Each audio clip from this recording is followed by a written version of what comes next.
That's what we got. We got to keep that type of shit going. Yeah. It's the exchange of information, Cat. That's the power. And that's why they've been keeping black men separated for so long, because they don't want us to exchange the information. It's brothers out here thinking that brothers are your enemies when your brother is just what he is called. He is your brother. You should never have to worry about your brother. What Kool Moe Dee said, I ain't never had to run from no Ku Klux Klan, and I shouldn't have to run from no black man. With the new school titty. You got the old school titty with the new school titty. Hey. Old school titty with the new school. One got a piercing and one don't. And one of them titties and one don't. Got the old school titties on deck. Got the new school titties in a set. One nipple got a piercing and one don't. Which one you gon' suck on? One got a... Hey, baby mama. Not only do we have Phillip Hudson, we got his baby mama on the show. Oh my This is God. amazing. Shout out to Phillip, baby mama. Phillip, I ain't never seen baby mama. She pretty. You don't look at nigga. Phillip got a pretty baby mama. I got 3 clones. She gonna be like, okay, guys, this is somebody I really, really want you to meet. This is Emmanuel. He's on Wild now. He went viral. His brothers Phillip. They're so famous. And he eats ass. Give it up for Emmanuel. Whole family. That's right, young man. That's right. I knew my daughter deserved a nigga like you. Successful, no kids, eat ass, and you don't be calling her a bitch in front of me. Bro, I can't. I don't know, bro. How does he do it? I can't do it, bro. And I done seen. I've noticed I'm never It was the home second when this game stuff he played, happens. so it was 4K.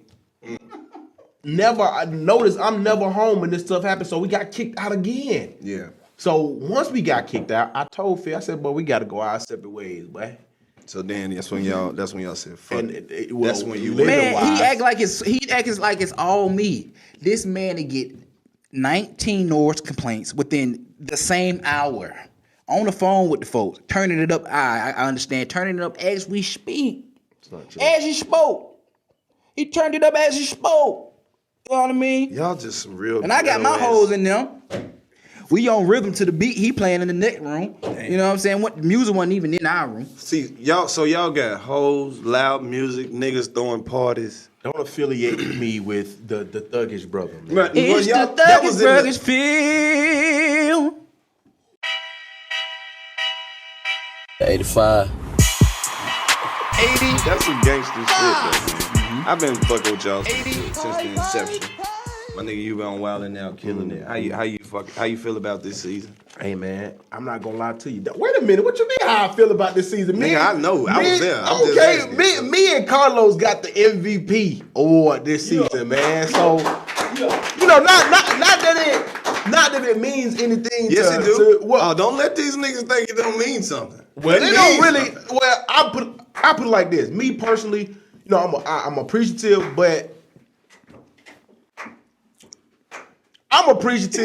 but to know the producers and, you know, the makers of the show are literally like, yo, they stood out this year, and then for it to be on MTV and 21 episodes, that says a lot. Wait. man. It's on the first MTV. The first one. See that? You ain't my brother. I have not. I will let You you don't even know. watch the show, man? Damn, Phillip, you got... Hey, bro. We got to get Phillip on some episodes. Man, we gotta Phillip keep getting whoa. That's because of that attitude right there. Whoa. Hey, my bro, brother. I ain't know, bro. Phillip, tell us about the shit you got going on. I seen it. I see you heavy into the fashion and shit. You get a lot of free reign Man, coats I'm and light in shit. the fashion right now, bro. You know what? I'm saying? I'm kind of light at this point. I mean, I started it. Yeah. You know what I'm saying? Then I'm like, I don't be feeling like it. And then I started again. You got That's what he commitment does. issues, pretty much. That's what he does. He need Coach Miller. My brother here, he needs a little coaching. You know, sometimes he doesn't feel like doing something that can lead him to success. So I need some words of encouragement because you talk to me all the time, and I'm gonna do it in the white man. Thank you, Coach. Phillip Hudson, when I look at you, buddy, I see so much potential. I see so much talent. And I see that you just don't know where to put all your talents. Phillip, you're a over here 1 second. You're over there 1 second. You over there with the horse 1 second. Phillip, what you got to do, man, you got to get all together.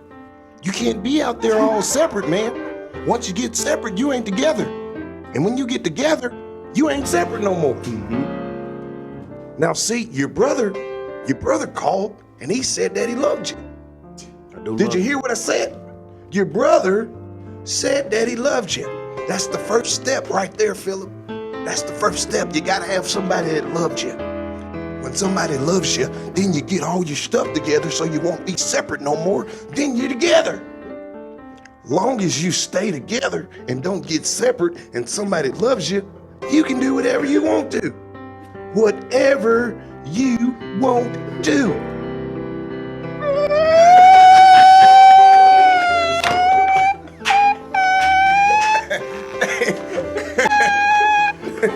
Hey man, But this is the 85 South Show. This is a podcast right here for niggas who got the car keys, but the motherfucking keys don't work to the car if you lock the door from the inside. There's some niggas out here going through some shit. Hey, man. to be honest with you, yesterday my driver door won't open no more. So I'm hopping over the console in and out the car. So now you opening the door, getting in on the passenger side, chicks thinking you being nice. It's already a 2-door truck. We call that a troop. Damn. You know what I mean? So it's already a hassle. I'ma just be real. He's only my brother when we together. Oh. I don't know what this man got going on. I think Phillip might be on to something. I think Phillip I got really some might be brewing on now. to something. I got something brewing. I'm gonna just let you know that like that right now. You know what I'm Hey saying? man, y'all dropping anything for the holiday? You know what, man? We are thinking about it, dog. We are thinking about it. Man, when I say the problem with me and Lil Phil is our minds spin so much for so many creative ideas, we don't know what to drop. Like I'm doing my stand-up thing now, and then I come back and like, oh, we gotta work on this. And then you give me ideas like, okay, man, y'all should make this a song. It's like, man, where do we start? I think we just do it. I think we just start. You should just throw that shit out there. Y'all got 1 billion fucking fans, man. And that's the thing. I know, man. What? It's just like I ain't gonna say we don't care, What you saying there? but we just did it so organically. You know what I mean? And you People know what I'm fuck with saying? y'all in the real way. We appreciate all the fan love and all that, but it's just we just move at a little pace that we just move at. It's quality. Basically, what he's saying is it's quality over quantity. When you look at today, no shame to him, man. The Instagram thing is taking over. Like Right. people not really going to YouTube like that no more because it's in your face. So with that being said, like we got the talent and we got the means to make stuff happen, but we still trying to adjust. Like we didn't come up during the little Instagram era. Right. We started on YouTube and transpired over to Twitter, and then now you got Instagram is making a minute now. And it's like, all right, okay. Now it's not about, no shade to the other people, but to be able to put all that stuff together to make a 1-minute video where you can make a full skit, that's what messes me up. Not necessarily messes me up or Do you messes feel us like up. all like the quick shit that waters down the content? I don't know. It's just about being as creative as you can. I mean, you can have all the money, you can have all the production team, but what can you do with your phone? And I'm still in that area. I see a lot of people, they get on their MacBooks and they put videos together with the banners and stuff like that. But is you funny? That's the thing. At the end of the can day. you look at the phone and be funny? Right. Can you have endurance? And I think, not saying that we're the ones to call people out, but if you look at it, most of these Instagram comedians or social media, whatever you want to call it, they can't hold people's attention longer than 3 to 4 minutes. Like if you put it on YouTube, can you hold their attention? Because right here, a minute, 30 seconds, you make a video. And like I said, some of that stuff be funny.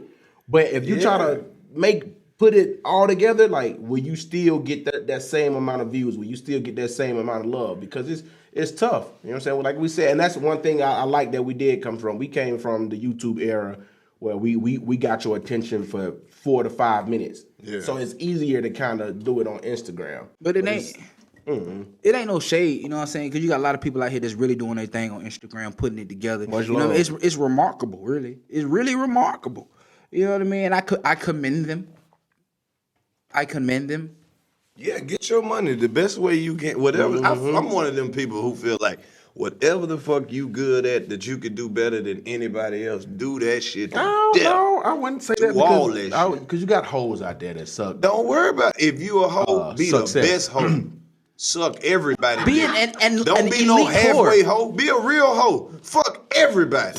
The Don't only be a way I selective agree hoe. with that is you right about that. Like, don't be out here disguising yourself as a good woman. If you're gonna be a hoe, be the best. I'm a hoe. Just be a hoe. I'm a hoe. That's you a hoe. Let's speak about this. Hopefully, we can make things I know work how out. you feel about hoes. How you feel about hoes? I'm actually the ambassador of hoes. Oh. And if I can speak for all hoes, I don't think you can speak for all hoes, but you can speak to them. You can. Don't speak for all fellow the hoes, embrace it. You know what I mean? The first step is to understand yourself. Let's do a whole hoe interview. Emmanuel Hudson, what do you love about being a hoe? Oh, me personally? You personally. I love the honesty. You know, I love the time it eliminates to get to the point. Right. You know, if I see So all you the can just show up and be like, I'm a hoe. You know what I'm about to do. I give my draws up on the first day. I'm a thought. I am a Not thought. only are you a hoe, you a thought too. Let me tell you something. This one, the moment I knew I was a thought is when this girl tricked me out of some head. I gave her some head, and then somebody, she texted her friend to call her and make it seem like she was in trouble. And then she was like, "Oh man, my friend fighting. I gotta go." And she just left me, and I was just standing there with pussy on your face. You know what? I'm a hoe. Hold And up, I'm a Phillip. thought. What you like about being a hoe? Well, just to piggyback off of what he said, I really came to terms with who I really was. When did you what was that moment? It was when you had probably- to look yourself in the face and like, I am a hoe. I mean, you know what I'm saying? I was at this one shorty house, left her house. It's like 3:00 in the morning. I'm gonna go to another hoe house. I mean, what you supposed to do? Go home? That's Who what the I'm fuck saying. do that? But as I was walking up the stairs, I started thinking about the Temptations, Rolling Stones song, and I was, don't. So you hoe to a soundtrack. Exactly. And that's what I thought about going up them stairs. I was really a Rolling Stone. Well, I had on a a hat, I'm glad you brought that and up. I laid my hat, and that was my home for the night. What are some of your favorite songs to hoe to? Like when you getting in hoe mode, you about to go do your whole shit. What's some whole soundtrack music? Some whole soundtrack. Whole soundtrack music. Music. Oh man. Some shit to listen to on the way over there. You know what? I usually choose, like, for some reason it's messed up, but I've thought it after a full gospel album. And not that I like that. That's but blasphemy. Not that I like that, but I never really played a track, but I can remember one time, dang, I just got done listening. My favorite song Smoking to Norfolk. go out and be a hoe to is dump that dick off in that hoe. Dump that dick off in that hoe. Dump that dick off. Oh, so in you that like hoe. you an instructional Dump that dick hoe. off in that hoe. Fuck that bitch like you mad at her. So you take instructions with your song. Damn right. You follow protocol. I ain't got no motivation. Breaking on the news. song. Look, we got breaking news coming through. Yeah, and he Hold on, let me see. usually it's a he can just hand it to you. Yeah. Breaking news. Did you see this shit? Did you see this? Dylan Roof say he gonna represent himself in court. Who is Dylan Roof? The white dude that shot the church up. He ain't gonna make it. Oh. Damn, they had an attack at Ohio State. That's fucked up. Pray for Ohio State. I mean, it was pretty bad. Somebody suing Nick Young for a basketball church game. These just pieces of the news that we In have. the name of the Lord. Heard young M.A. Yeah. pulled a jug on some New Orleans people for about $33,000. What was she supposed to? What was the jug? Well, I heard that she. Tell me what you heard. I heard that she didn't. You know what I'm saying? I mean, I watched the Instagram Talk to clip him, like talk to him. everybody else. I heard that. You know what I'm saying? And not enough people were in the club, so she ain't pull up. Somebody had called her and said it dead. Somebody called Ma and said it dead. She let me call her Ma. You know what I'm saying? You know it like that. I believe I do. All right, go ahead. It started your heart. Right. But somebody said ain't nobody at the club. Don't even pull up. But she had already got the 33,000. She had the money. I don't Much for love to them. Hey, out of 33,000. all the people to play with, though, don't fuck with them people from New Orleans. They do not bullshit. Oh yeah, they got voodoo They do dolls, not bullshit. Haitians. Fidel Castro died. Pit Bulls, who? Finally, the leader. But of she Cuba. be in the streets like Sesame. Yeah, and don't be acting like she ain't got them hitters right next to her. Don't act like that.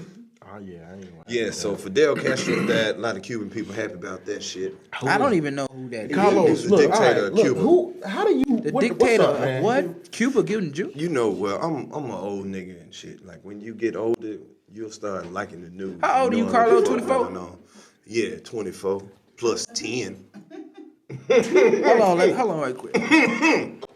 Yeah, Can man. we- Go do your thing, Phillip. We got all of this shit in post, man. I just chop it up with your brother for a minute. Baby see mama what's problems. going on. Yeah, well, you know that shit happens. I have them issues myself too. Now is the time that we should take to just give some thanks to all the people who've been supporting me, you, and everything that we've been doing. Talk to your fans for a minute, because I know you like to argue with the motherfucking fans. I don't like to argue. I like to argue. You I like think to that's argue? what it. Yeah. I'm not gonna say I like to argue, but I like to let Get your people point see across. how dumb they are. But you know it never works. Do So you why am I understand still that you arguing with a dumb person is not gonna prove shit? They already have their mindset on the dumb shit. When the last time you argued with a dumb motherfucker and they was like, bro, you right as fuck. I've been stupid as hell this whole time. Never. Never. So that's why I be telling But you. I think you wasting your time. I think my problem is not even necessarily a problem. What I know I'm capable of. One skill that I know I'm good at is getting under people's skin. I know I So can do you that. get to the point where you just want to agitate a motherfucker. Now I get to the point where it's like you can say something about me, and I know how to take it. Right. I know how to sit there and laugh. Like, okay, my turn. I always wanted to do that, and it was the perfect knuckle to crack ratio. Right. But Do your thing, my nigga. This is the 85 South Show, bro. I'm telling you, anything possible on this bitch. and the knuckle to crack ratio first time Was killed flawless, it. my Flawless. nigga. I thought you Superb. planned it like that. And the way that the shit picked up in the microphone, the shit gonna sound so good. Niggas gonna know exactly what you I did. should be sponsored by Even Kit when Kat. they just listen to this shit, they gonna be like, that nigga cracked his knuckles I like should a be gangster. sponsored by Kit Kat right You now. should. That was a real nice little. Give me a break. Give me a break. Break me off a piece of that Kit Kat bar. That chocolate cushion good shit is really good. Niggas love Kit Kats all in the hood. Give us a break. Give us a break. Break us off a piece of that sponsorship money. Hey, Hey, yeah. Night But of like the I said, Twitter man, one thing, you know, it works in my favor, and at the same time, you know, it could go both ways. I roast people a lot. You know what I'm saying? And Good I at know, it too. but That was one of the classic moments from the last time you was here. People really love the back and forth with Thank you. you, and man. DC. And I because the way feel that you like- hit him, it was just like, damn, that nigga cold with it. Niggas had forgot that you was really cold yeah, with that that what I do shit. now. And then for you to come through and like fuck it up, because you know DC be fucking people up all the time. Mm-hmm. You came through and you fucked them up. They were like, that nigga Emmanuel Hudson. wait, you was on this show before? He came by himself, nigga Phillip. don't I support swear to God, I nothing asked I him where do. you was at, and he was. I remember that day. I said, "Well, yeah." You know what it is too, Phillip? He said, I'm at the Emmanuel house. be trying to make it seem like you don't fuck with everybody too. he don't mess with me, Oh, and that's my little brother. that's how now the truth come. I'm gonna get your number directly, and then you can come do this shit whenever fuck. You can come by yourself. I appreciate it. Hell yeah, bring some of your hoes too, man. Appreciate it, man. That what's up, bro. We got Emmanuel and Phillip Hudson on the 85 South Show. And this show was Bruh, lit, man. Hey, we've been getting a lot of fan requests for both of y'all, for real. But since you came, niggas been asking us every week, when y'all gonna get Emmanuel Hudson back? We had a nigga ask us when you was gonna be on the show while you was in the studio, man. We fuck with our fans. Wait, is this Right? live? This No. nah, this shit Not not live. live. So by the time this shit come out, say something from the future to the people who watching it right now, and you'll know that you said it before they saw it. Strap up. No, you don't. This the 85 South Show, nigga. We don't promote that type of shit. We going raw all 2017. I knew I was in the right building. You I knew motherfucking right. it. 2017. let's Make talk love to about all that, your man. hoes, nigga. Let's talk about that. Bring that roast. What? Let's talk about that, dog. I Bro, mean, you- I know. Let me before you say it, I'm gonna tell you. Look, it's impossible. Everybody here know it. You can't fall in love with a condom on. It's just fucking impossible. I Can't wish fall I in was love. shooting blanks. No, I Nope, do not. you a young no, man. No, You a young man and you successful. I'm gonna take that out. You of gotta atmosphere. have at least two baby Take that out mamas. of Two atmosphere. multiple baby mamas come with the Yeah. success.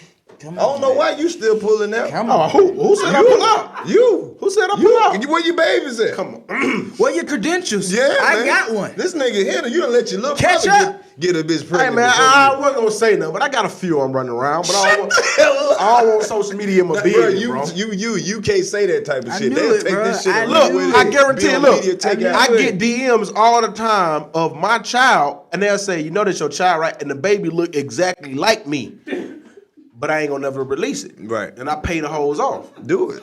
See, know you a what I'm good saying? daddy, bro. Thank you take you, care of your bro. kids Thank you, financially bro. instead of all You know that what I'm fucking finna physical do? support. Thank Fuck you. all that shit. I Give a am nigga some about money. to start telling on these hoes. Talk on to 'em, Instagram. Phillip. I'm gonna start atting Phillip. y'all daddies. Y'all We half got- nigga. I'm gonna at your daddy. Talk to him. And if the crazy thing is, the daddy might try to holler at the hoe because he don't even know he got the hoe. We was about to get back into Didn't the even hoes. know he had I really the brought daughter. y'all here to just really talk about hoes and shit, because y'all two of the most famous niggas I know. Do y'all get a lot of famous hoes? Man, You Or just regular hoes? I ain't gonna fake. I You ain't used gonna to? care. You too. Talk to him, Phil. This what we talking about on the 85 South Show. I mean, I was a Much precious. love to all the groupies who out here sucking dick, making niggas successful.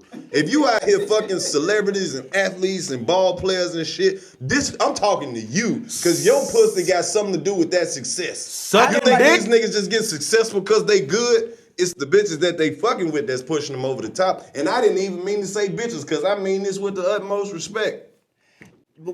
The crazy thing is, I be having the nerve to think that I'm getting these hoes on my own. Nope. Not. Nope. Ratchet Girl Anthem. Talk to him. It took my body count from 3 3 to about 63. God damn. I'm just playing. Damn, Phillip.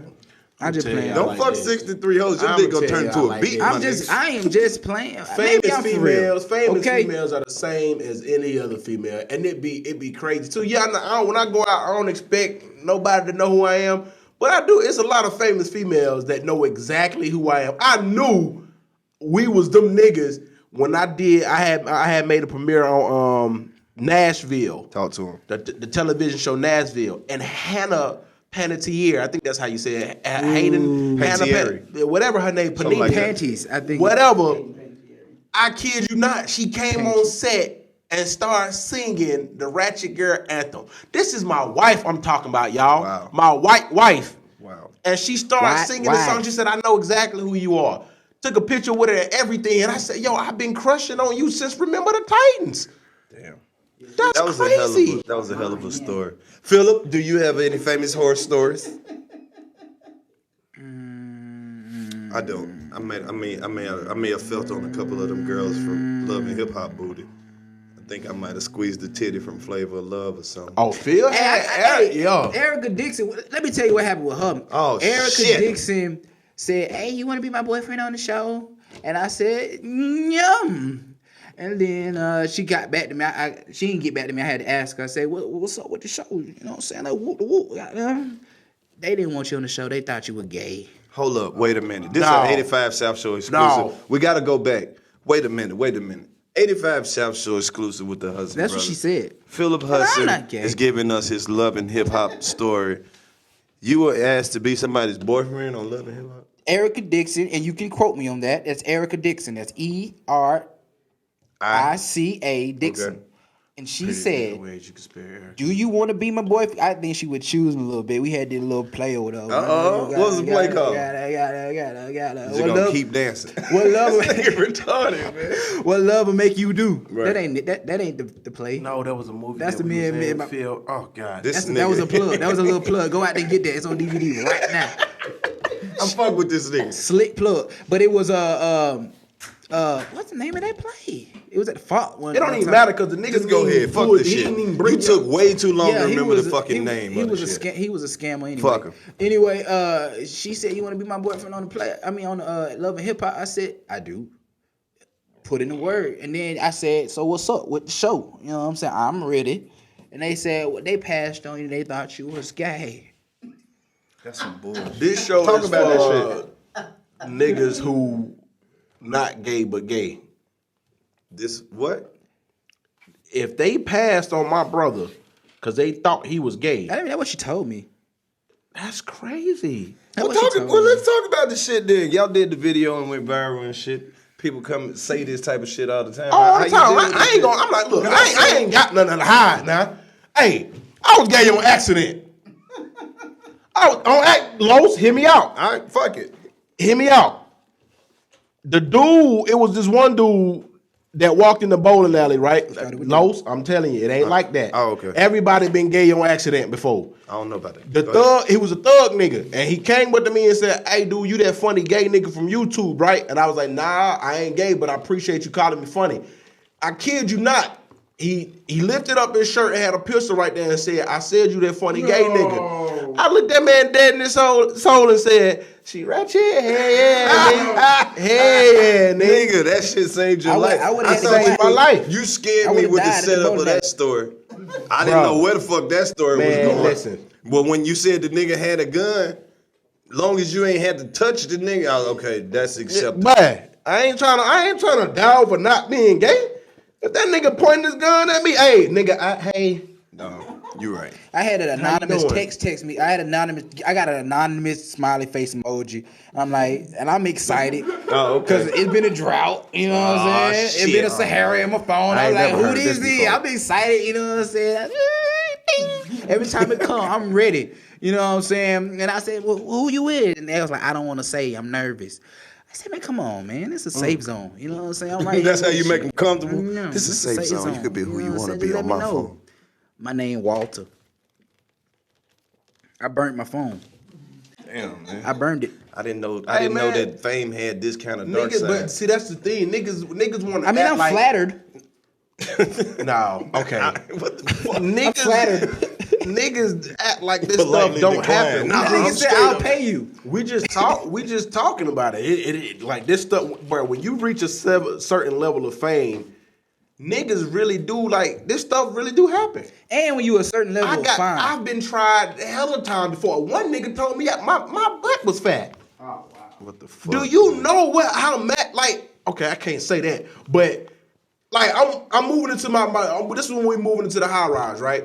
And I got a box of shoes, and and you know, I don't know how it happened, but I tripped, and the boxes fell over. So I've been over to get the boxes, and I decided to wear the wrong pajamas. I had on some Ninja Turtle thin pajamas. No. And this big dude, I swear to God, he pulled around, he rolled his window down like this. Help this nigga. He rolled his window down like this and said, "Ooh, you got a fat ass." Wow.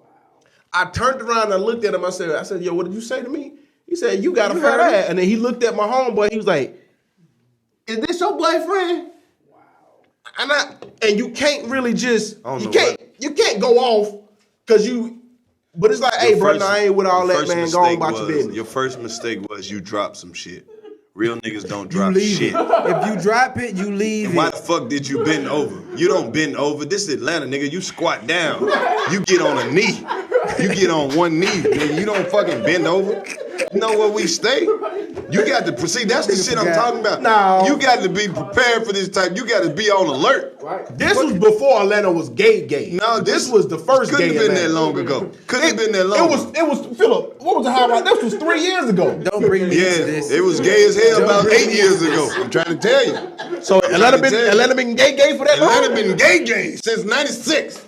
Niggas came to the Olympics like, oh, it's pretty down here. Stayed. I'm gonna start laying down when I need to pick some up. Nigga, if you drop some shit, buy another one.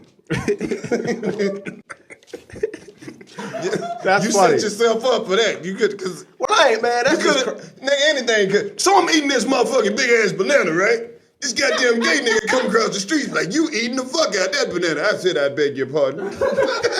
But all right, so what would you do? Because we talking about it. What would you, fellas, Los? What do you do if a gay nigga try you? Because it's Atlanta. This real shit. I mean, this is Atlanta. Every man in this motherfucker that ran into the wrong friendly motherfucker, offer him some pussy. You know how you make gay niggas? No, that's the true shit. You make gay niggas uncomfortable when you start talking about pussy. Yes, sir. Oh, you cute as fuck. Cute enough to get some pussy, ain't it? He nasty. It's like you tainted. When they know that you love pussy and you'll die for it. Like sometimes you gotta take 2 fingers worth of period blood and smear them under your eyes like the last Mohican. Let motherfuckers know that you ready to die for this shit. I keep a little bit of pussy in a Ziploc bag around my neck. They come around me, I pull it out on them like a vampire. Get the What he got in that little bag? vagina? It smelled like vinegar. It felt like yeah. My nigga said like the last Mohican. Sometimes before you leave the house, you gotta take these two fingers and dab a little pussy around your neck. You gotta open your girl legs up, put a little pussy on your mustache. It's kind of like mosquito repellent. They can smell pussy on you. I like to keep pussy on my jeans. Somebody smell like pussy. Me? That's me smelling like pussy.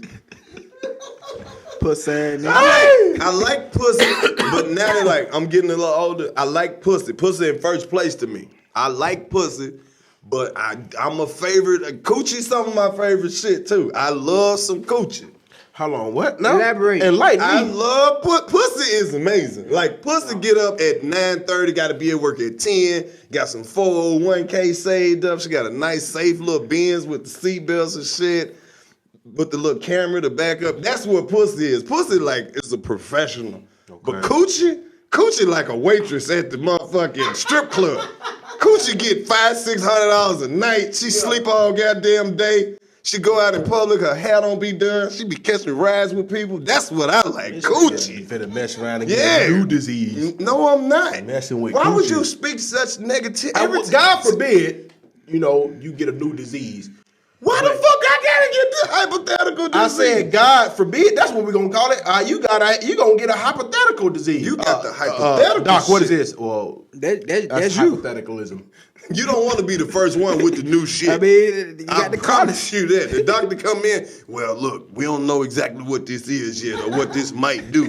But we gonna let try some shit. Nah, we gonna let you go a couple months until we figure it out. He giving you shit that ain't got shit to do with STDs. We gonna give you some foot powder. What the fuck?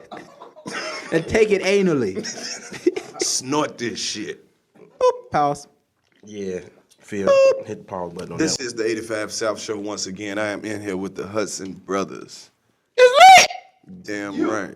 This podcast is for niggas Hey, who man, buy let the me motherfucking sausage and biscuits early in the morning. Wait till 11 o'clock to eat them. Let me just say this, I had a man. sausage bowl this morning. Let me just say this, man. I love this show. You love this I ain't show? gonna fake, man. It's a cute show. Y'all know every time you come on, when you come on the 85 South Show, you gotta be on 92 AM Rebel Radio. Well, if you ask me, I've been waiting. Well, listen here, buddy. I want to say this before we get started. You two guys are some of the funniest I've seen. Let me tell you something. I've been watching you since your YouTube days, Philip. I remember when your hair wasn't even long. Your damn hair wasn't even long. I beg your pardon. Your hair done got long as Yeah, hell. that's what it does, man. Hey, I'm ecstatic. I'm a big fan of asking all them questions. She's Ratchet. Thank you. You know when I listen to She's Ratchet? Talk to me. When I'm working on my truck. Oh, you gotta listen. I tell them all the time. Yep. I got the 12 gauge in the trunk. Ready? What kind of 12 gauge do you got? Is it a Winchester or is it a Remington? It's an eagle eye. You don't know about that one, man. I don't know too much about that. I got two shotguns. I got a Winchester and I got a Remington my granddaddy gave me when I was a boy. That was my first hunting rifle. Tell you right now. Shoot the shit out of some squirrels, I tell you This that. show, 85, the Rebel. No, this is 92 AM Rebel Radio. Rebel Radio. This is a radio station for all the young ladies out there who don't wear no bra. Just tie their shirt up in a knot in front. Let them titties just a And swiggle. wash the car. Yep. Mm-hmm. When them titties get to swiggling, And let you know when you I went get too the kick. far. Let you know when you went too now listen far. here, Philip. I'm glad you come up here Glad to be here. because I've been wanting to buy that little truck that you had. We call it a troop. The little trooper. It's a troop. It's the one with it looked like an El Camino, but you got a camper on the back. Yes, I want sir. that sumbitch. It's What all you yours. want for it? Now I'm offering you 600. Well, give me your biggest pig Well, I'll give you a hoe. I'll give you 600. hog. I'll give you $600 in a hoe. and a couple scratch offs. I'll It's give all you a yours. couple scratch offs. You can run on with it. Okay, listen here. Before we finalize the deal, I give you a couple scratch offs, but you got to buy the cigarettes now.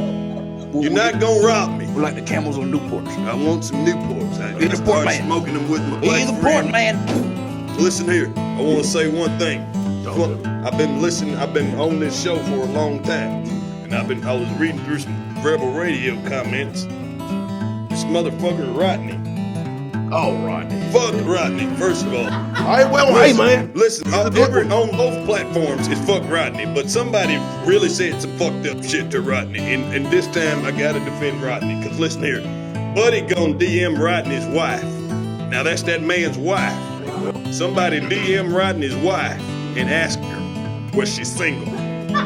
Now that's just plain disrespectful right there now. We gonna play and we gonna bullshit, but he got children by that woman, and you're not gonna disrespect that man's household, even if he has to work at the skating rink to pay the bills. You're not gonna do it. I'm not gonna stand for that. Hell no. I'm a red-blooded American.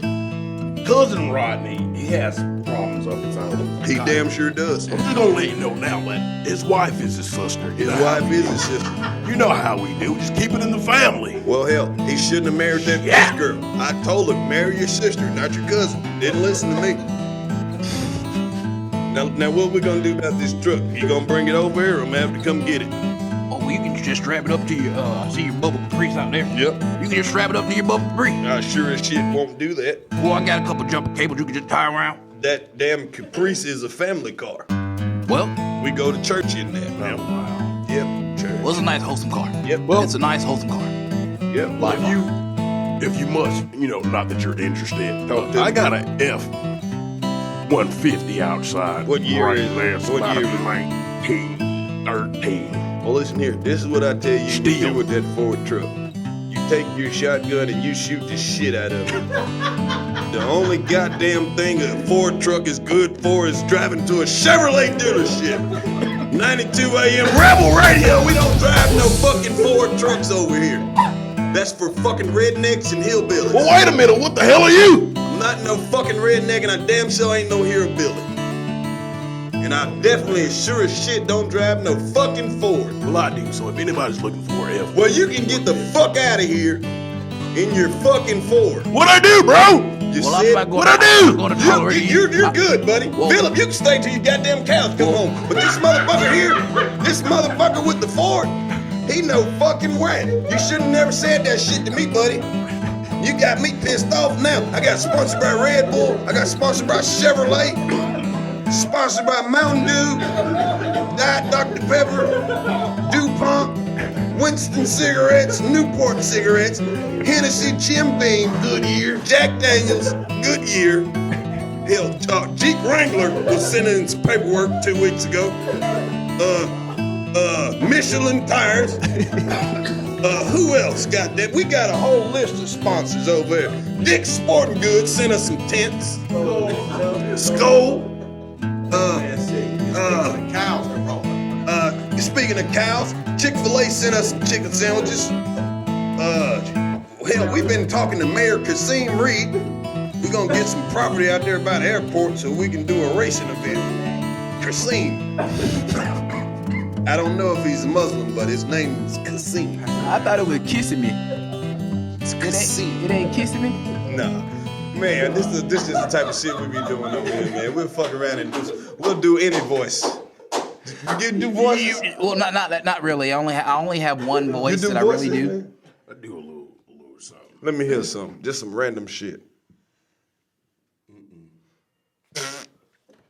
You don't do no random shit. You got to throw some random shit out there You king of that, sometimes. bro. That's why I like the show. Sometimes you got to throw some random shit out Well, there, let's see what baby. we can do, man. What This is- random? This nigga be outside the liquor store. Hey, listen here. You know hey, what? Before you go in there, look, bring me something out that motherfucker. Bring me something out there. I drink whatever you bring out there, motherfucker. I do got a little I'm something. thirsty. Just bring me something, whatever come out that motherfucker, man. I drink that shit. I do got a little something. You see, we bring it. Then let me know. I ain't asked you for nothing. Look, you give me $10. I got the bitch ready to fuck right now. I need $10. She ready to fuck right now. I met the bitch yesterday. I was over there at the Burger King. I come out the motherfucking Burger King. I had 2 hamburgers. The bitch see me with the burger. Say, baby boy, give me a piece of hamburger. I said, I ain't give you the goddamn hamburger, bitch. You better give me no that pork. Don't give me no pussy. You ain't give me none of that. You retarded. She said, yeah, you get her something to drink, and it's about $7. I give you some man before you want it. What's up, baby mama? Hey, baby mama. Not only do we have Phillip Hudson, we got his baby mama on the show. Oh my This is God. amazing. Shout out to Phillip, baby mama. Phillip, I ain't never seen baby mama. She pretty. You old lucky ass nigga. Phillip got a pretty baby mama. What is this? What's she It's talking the about? 85 South show, man. Hey, Phillip, baby Talking mama. about bargaining the baby. We're really beefing right now. That's why. Oh, okay. Hey, look. Hey, stop being mad at Phillip. That nigga a good daddy.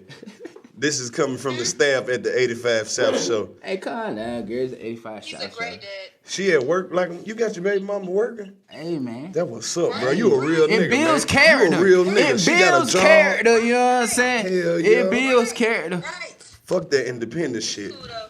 I'm just Idiot. playing. Hey, moving right along. No, you're not playing. You dead ass. Phillip, make her retire. Alright, man. alright. See, Yeah. shit, they got real now. Can't even play with the baby mama. You done hung up. She about to blow that goddamn phone up. Nah. She ain't talking about nothing. She ain't talking about nothing. Phillip, it's a lot of people who watch this show. It's a lot of dudes who watch this show. Hey, man. Can you give them some tips to dealing with your baby mama? Any little tricks that you I ain't find got out no that might fight. work? I got baby girlfriends. Say what now? I got baby girlfriends. I ain't got What no type baby of women y'all like, man? Y'all the Hudson brothers? Do y'all got the similar taste in women? Man, you know what? I'm glad you brought that up. My little brother get on my nerve. Anytime we go to an event or anytime we do a shoot and a bad bitch pull up, I want her and Phillip want her. And what make me mad is whenever I'm finna make my move, he done already made it on the same girl I've been wanting. Hey, this nigga is scandalous, bro. He a backstabber, bro. He a You be backstabber. cutting your brother off? No, man, these hoes just gravitate to your butt. He lying. I got a He little lying. aura. I got a little aura about myself. You feel me? You be getting all the old nephew. You be getting all the old ice niggas. Bring me some out there, motherfucker, man. You be getting Bro, all I the just, old. bro, I don't want to sound No, jealous. Nah, man. No, some real nah, shit. not really though. As much shit that I be doing and much shit I be on in TV, I should have way more hoes. I be at home by myself like, bruh, I'm supposed to have at least 4 hoes. That's your problem. That care about me. You said 4? At least 4, my nigga. I At ain't- least 4. man, I don't- They look, say it's man. 16-1 in Atlanta, right? I just want 1/4 of the hoes that they promised me. I don't know, bro. These hoes something else, bro. What about them hoes then? They just something else, bro. I refuse to give I them- hate female. I hate some. There you These females, Which not ones? all females. Which ones you hate? I hate the females that'll give you the number, let you know you're cute, but then they just won't text you back. It's like some of these females do that- have babies just so they ain't gotta text you back. When they do that, that just means that her dick rotation full. When she don't text back, that means she got 3 niggas in her life. One nigga that she really love, a nigga that she like, and a nigga Yeah. that she gonna be with in case both of them niggas fuck up. But don't forget about the ex. Yeah, the She ex. always That's the best position to be in when you the ex. Cause you still got Nah, one fit in, one fit Yeah, out. because when you the ex-boyfriend, do you understand that you get some pussy for the next 13 months? Next 13 months, you got all the boyfriend benefits without all the bullshit. All she could do is get mad and not call So you back. what you're saying is there's a 13-month Grace warranty? period. Yep. Would you call it a warranty? It's kind of like a severance package. Okay. Yeah, since the relationship didn't work out, I you got I all beg to access to differ. the pussy until she get a new nigga. Unless she really just upgrade, because my ex done got with a ball player. She ain't Well, thinking see, that's about the me. that's where you at in the game.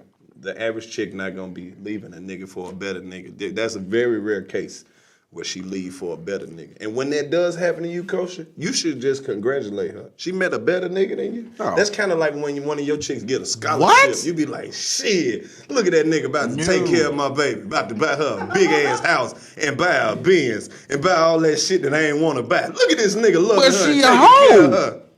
To you. To everybody. See, that's the thing people don't understand. Your label don't carry over to your next shit. All you got to see, look, if you trying to avoid being labeled, all you got to do is start fucking with some new motherfuckers who don't know you. It'll take them 3-4 years to find out you was a hoe in Marietta when you moved to Lawrenceville. I drink after Karlous. He gonna be all right, my And nigga. my tongue, no. That's from eating all that ass. Yeah, That's from eating all I that taste this ass. man beard.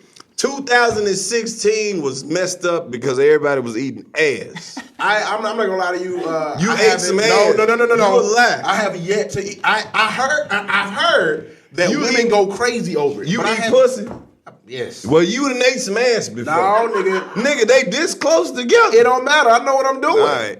Cause that's the problem. Okay. That's the problem. The Phillip got quiet. Can we than say the motherfucker. it? Can we say it? You can say whatever the fuck. I'm gonna just say it like this: the Say part you insert in is about that close to the Talk booty to hole, him. but the part you're supposed to be licking on is a little bit further See, you than the young the hole. So you got the clit, Bruh. then you got the hole. Bruh. If you licking the hole, you probably done ate some booty. I know what I'm doing, Man. So I have yet When to I eat. eat pussy, I eat the whole pussy. The whole entire. The whole pussy. The whole pelvis. Even that little part that's down there by the booty. Gotta eat the whole pussy. So you done ate some booty before? Alright, nigga, and go eat some more. Oh no. Go eat some more. I don't know. I don't think I'm What you know? You thought I just ate some ass? I'm like, ooh, it was ass. I ain't gonna eat it no more. I'm gonna keep eating it. No, I don't. All right, well then, well, I'm asking the right person. Talk to me. What reaction does the females get? Nigga, you gonna have a It's great euphoric. Christmas. It's She gonna get euphoric. you one of them Ralph Lauren pullovers, them high dollar pullovers with the motherfucking cologne. She gonna be proud to introduce you to One her year I friends. got 3 She gonna be colognes. like, okay, guys, it's somebody I really, really want you to meet. This is Emmanuel. He's on Wild 'N Now. He went viral. His brother's Phillip. They're so famous. And he eats ass. Give it up for Emmanuel. Whole family. That's right, young man. That's right. I knew my daughter deserved a nigga like you. Successful, no kids, eat ass, and you don't be calling her a bitch in front of me. Bro, I can't. I don't know, bro. How does he do I it? can't do it, bro. I don't. How does Bro, he do it? and I done seen some. Emmanuel I done Hudson. seen some Emmanuel clean booty Hudson. holes, but it's just Look, like, look, bro, look. There is no rush for you. Look, don't do it. And like the first time you do it, just make sure you love her. The second time you I do can work that. do it for you. Do it for you. I don't even know how I stumbled into it. What? It's just You don't know how you just, nigga, you was you eating ass on you was eating pussy and you was doing it too good. Then you ate a little ass and was like, ha ha, and she was like, what? And you was like, yeah. That's exactly how and it then happened. you kept eating ass. That's exactly That's how exactly it happened. how it happened, Well, bro. it was the same. It was the same girl though. Yeah. You know. I'm not. Exactly. See, I'm not that's in the between. misconception. When you say that, people think you just eating all the asses that you come in contact No, with. Some of no. these asses out here so beautiful and look just like peaches, you gotta eat them. You ain't never seen your girl come out the shower and she got that motherfucking Johnson's baby oil gel on, and that ass look brand new, like she just got it out the box. Like this ass look brand new. I gotta be in the shower. What? I gotta be in the shower with my short. I gotta watch you Reminiscent. clean that. I don't trust you. Bruh. Cause some of them wipe over it instead of getting on up in there. You gotta get on up in there. when Man, you we wash done it. had a very detailed conversation about ass preferences. If you dealing with women who nasty like that anyway, you shouldn't be eating on them at all. But you gotta have some very clean. I ain't know you nice ate young booty, Los. ladies. I ain't know that. Yeah, man. Much love to all the ladies who use that Dove unscented soap to keep that pussy healthy. That's some of the cleanest pussy in America right there. Yep. I thought you weren't supposed to use soap. I see. That's exactly what I'm talking about. He you don't he put older. soap He in your knows. vagina, but she got to wash the pussy. Come on, That's what bro. I'm saying. You don't See, insert that's why I'm right? saying no, you don't. There it is. You put soap in your pussy. And there don't. you That's, have it. that's crazy. That's just if that shit'll do that to your eye. Just imagine what But it'll it's do to your cool pussy. if you take the bar Dove and you just Don't let worry it about. sit. You know what? We don't have pussies. We don't have to worry about how you clean them. I'm not talking about that. I'm just saying a female can take the bar and just stick it up the ass. You believe that? Do And you let it sit. Do you believe that? Let it marinate. Does that sound like that's gonna clean anything? If you let it It's sit not. and soak and simmer, It's not. Trust For a me, little bit. Phillip. Trust me. It's not. You gonna put a bar of soap up your girl ass, and then you ain't gonna never be able to have another girlfriend unless you meet off the internet. Where are you gonna find a girl who likes you do objects it in for her 5. ass? You do it for 2 minutes. Hey man, 2 well you made a minutes, face. 2 seconds. I believe you covered. You fuck what I said. Your brother knows some chicks who likes objects in their ass area. Hey, Since the 85 South Hey, show. look. I don't know what the fuck we're talking about. We are deep into it. I'm though. gonna tell you like this. Talk to him. I've traveled a lot. We are only in Georgia. It's some women out there that experience. Nigga, where you think sucking dick came from? At first, it was just sex. I don't know where that shit came from. That's what I'm saying. I heard it came But over I from wish over I in Europe. did. I wish I did. I wish that was The on first record. nigga that ever No, get his dick sucked. the first woman who was like, I got to put this dick in my mouth. What was she at? And how did it spread? I feel like she should be on a coin or something. Girl, I think it spread it like this. The first girl ever to suck some dick was talking to her homegirl, and her homegirl said, girl, your breath smell like dick. What's been going on? She said, you know what? I tried it. You should try it to your man. And then she tried it. So you saying that this whole dick sucking thing started by It's like word the of mouth? Tetris effect just falls. If it started by word of mouth. That's the only way. Wow. It's the only way. Much love to all the ladies out there. See, it's levels to getting some. It's like on the 85 South show, it's head and then it's blowjobs. We don't like head. We fuck with blowjobs. Yeah. So much love to all the ladies out there giving blowjobs. It's a lot of people out there like, what's a blowjob? Yeah, A enlighten me. blowjob is exactly what it sounds like. A Continue. blowjob has a beginning, a middle, and an end, just like a real job. That's when she give you the whole setup. You ever had the whole setup where she just show you the whole setup where she give you some head with one hand, then she switch hands, then both hands, then no hands, and then you ain't never had all of these? Oh, yeah, I have. Yeah, and then that's when she cuff your balls up, and then she be like, hey, balls, watch me do this shit with a lot of hands and no hands, bunch of spit, sound like the washing machine. You be loving that shit. Have you ever That's the experienced blowjob. is there such thing as too much saliva? Too much? Nah, bro, you just, nah. Nope. Nope. Not on the 85 South show. So I don't like it when it Talk to him. it trickles down. Okay. And then it goes into my crack. There you go. I don't like saliva in my crack though. Yeah, man. You I just don't gotta like look the saliva in bitch. my When you crack. get the towel and you wipe it out, you just gotta look the bitch in the eye so she don't tell nobody while you wipe. You better not say nothing. So she know you're serious. I think we need to come on back. Just bring it on back. Slob in the crack. I don't like that. I don't enjoy that. Bring it on back. Hey. Don't want to talk about slob in the crack.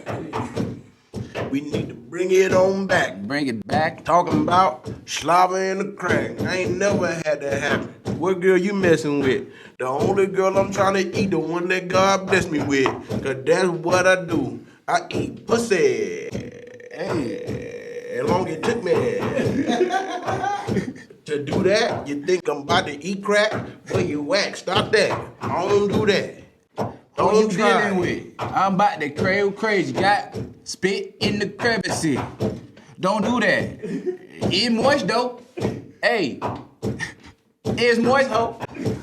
I'm telling you. Yeah, 85 South Show. This is the type of podcast for men and women who love head while you're driving down 285 or whatever interstate is in your motherfucking city. This podcast is for all the women who got one nipple pierced. We don't know if that's your favorite titty or what. I know.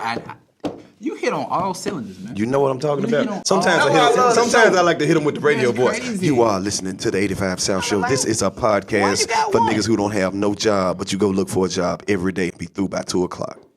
You gotta get in early. When you start though, that's the thing.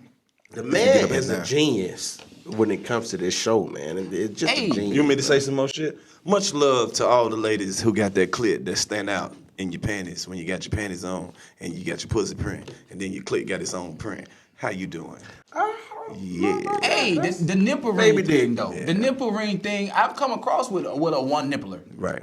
Yeah, I have to. I think that's a little sexy Me too. too, It though. gives I you a thought little. so. It I gives thought you the so, best too. of both It worlds. gives I the thought titty so, a little too. The old personality. school titty I thought so and as the new well. school titty. Old school titty with the new school titty. Hey, the old school titty with the new school titty. She got the old school titty with the new school titty. Hey. Old school titty with Hey. the new school. One got a of them piercing titties and from one the don't. 80s. And one of them Hey, titties and from one the don't. 90s. Hey, Got the old school Hey. titties on deck. hey, Got the new school titties in a set. hey. One nipple got a piercing and one don't. Which one you gon' suck on? One got a nipple and one don't. Which one you gon' suck on? She got the old school Hey. titty and the new school titty. Y'all. Old school titty and the new school titty. Got Yeah. the old school titty and the new school titty. Hey. The old school titty and the new school titty. Hey. One of them titties like 39. Hey. And one of them titties like 19. Hey. One of them titties be big as hell and Hey. the other titty got a look Oh. lean. Hey. I like them yeah, titties. Yeah. I'm Hey. a bust on Hey. it. One of them titties got some rust on it. Like still did it. Hey, I may buzz so that one nipple ring got some rust on it. one of them titties, smooth as silk. The other one don't got no milk, but it's still. I'ma do it real fierce. One of them nipples is pierced. Old school titty versus new school titty. Hey, Old school titty and the new school titty. she got the old school titty and the new school titty. Which one you want? Which one you want? Hey, one of them titties is big and straight. Hey. One of them titties old like cassette tapes. Hey. One of them titties is brand new. Hey. Hit the Superman and crank the Soldier Boy too. Hey. One of them titties is dead. The other one is alive. One of them is dead. The other one is alive. She got the old school titty and the new school. Hey. She got the old school. Hey, that shit hard. That's Old school versus new school titty. That's a hard one. Old school versus new school titty. One got I like the pierce and one don't. Since we talking about titties, I loved it. Phillip, what kind of titties you like, man? I mean, I like the titties that's not too much, All right. not too little, a nice little handful. I had one titty. Why you holding them from the bottom? You hold them from all cylinders. They not, I feel like the titty you was describing wasn't big enough to hold from the top. I mean, from the bottom. You ever notice that little titties itch on the top? Big titties itch on the bottom. You ever notice that shit? You ever notice that shit? Man. Little titty women always have to go, oh, my titty itching. But big titty women, titty itch I'll on tell you the the type of titties I hate. Talk to 'em. I hate the titties with a nipple looks like a Vienna sausage. Talk to them. Like the pokey when the nipple? titty, when, yeah, You don't like the poking I don't nipple? like I love the- them. I love them big nipples. You can Look like the flick that PlayStation now.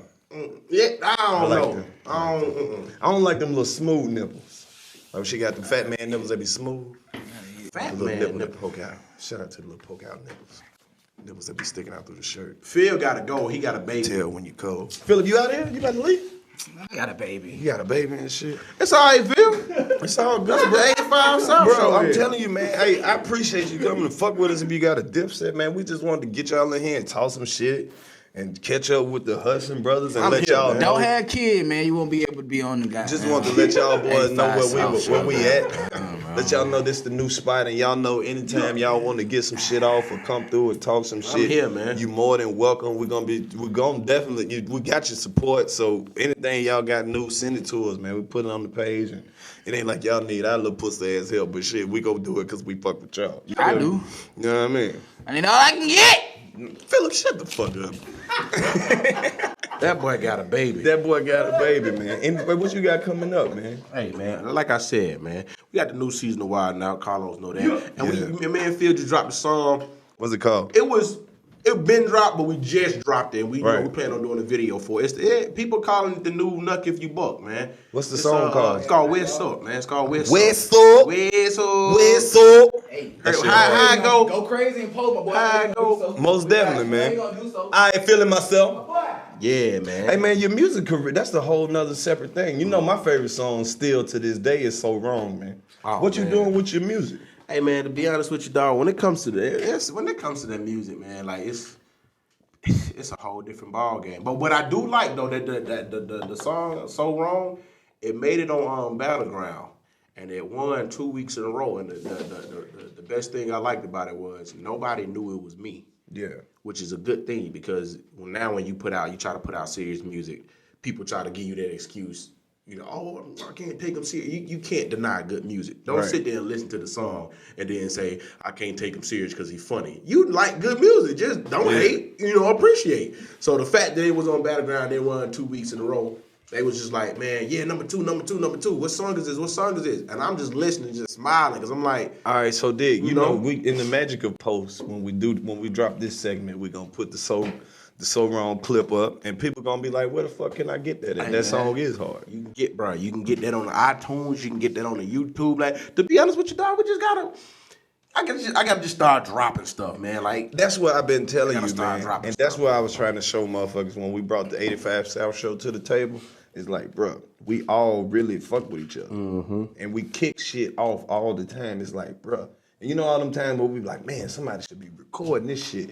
This a show. Like, this is exactly what this is for, man. man, I ain't the type to to just ride somebody's coattail or anything like that. But literally, man, when I seen this show, this show really kind of put me onto what podcasting is. So I can't say this is I seen this is better than anybody else because I don't really watch other podcasts.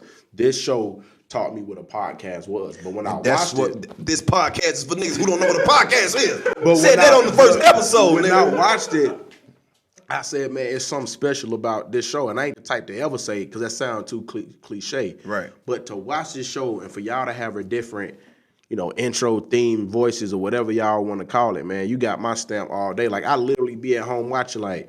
Let me see what the wrestling one. You got the mob, the Russian mob. Right. So this the crazy part though is like every week we got niggas. people who pick a little piece of the show that they like, just a little piece, and that shit just fly with them. Like today we got a video sent to us. It was a nigga working at the Walmart TLE, Ty and Lube Express. Salute to all my niggas that work at Walmart. The nigga that we got the whole little thing when we got titties in the building, but this nigga said we got them breasts in the building. We got them breasts in the building. That shit is And that's how you know, bro. That's how a lot of people ask me, hey, what's your demographic, man? I can't tell you that, bro, because I got 2-year-olds singing, asking all them questions. Right. All my the son is the one who 76-year-olds. put the shit on my attention because the little boy across the street was a little older. He was showing them some shit, and I was like, "What is that shit?" That shit. But this was before the World Star picked the shit up. I've seen it on the original YouTube man, shit. It's just so it's been a blessing, man. Like It has I been. like this show, dog. I fuck with the show because it opened us up to an audience who don't even some of the it's like a middle audience who don't know us from our stand up, who don't watch Wild 'N Out.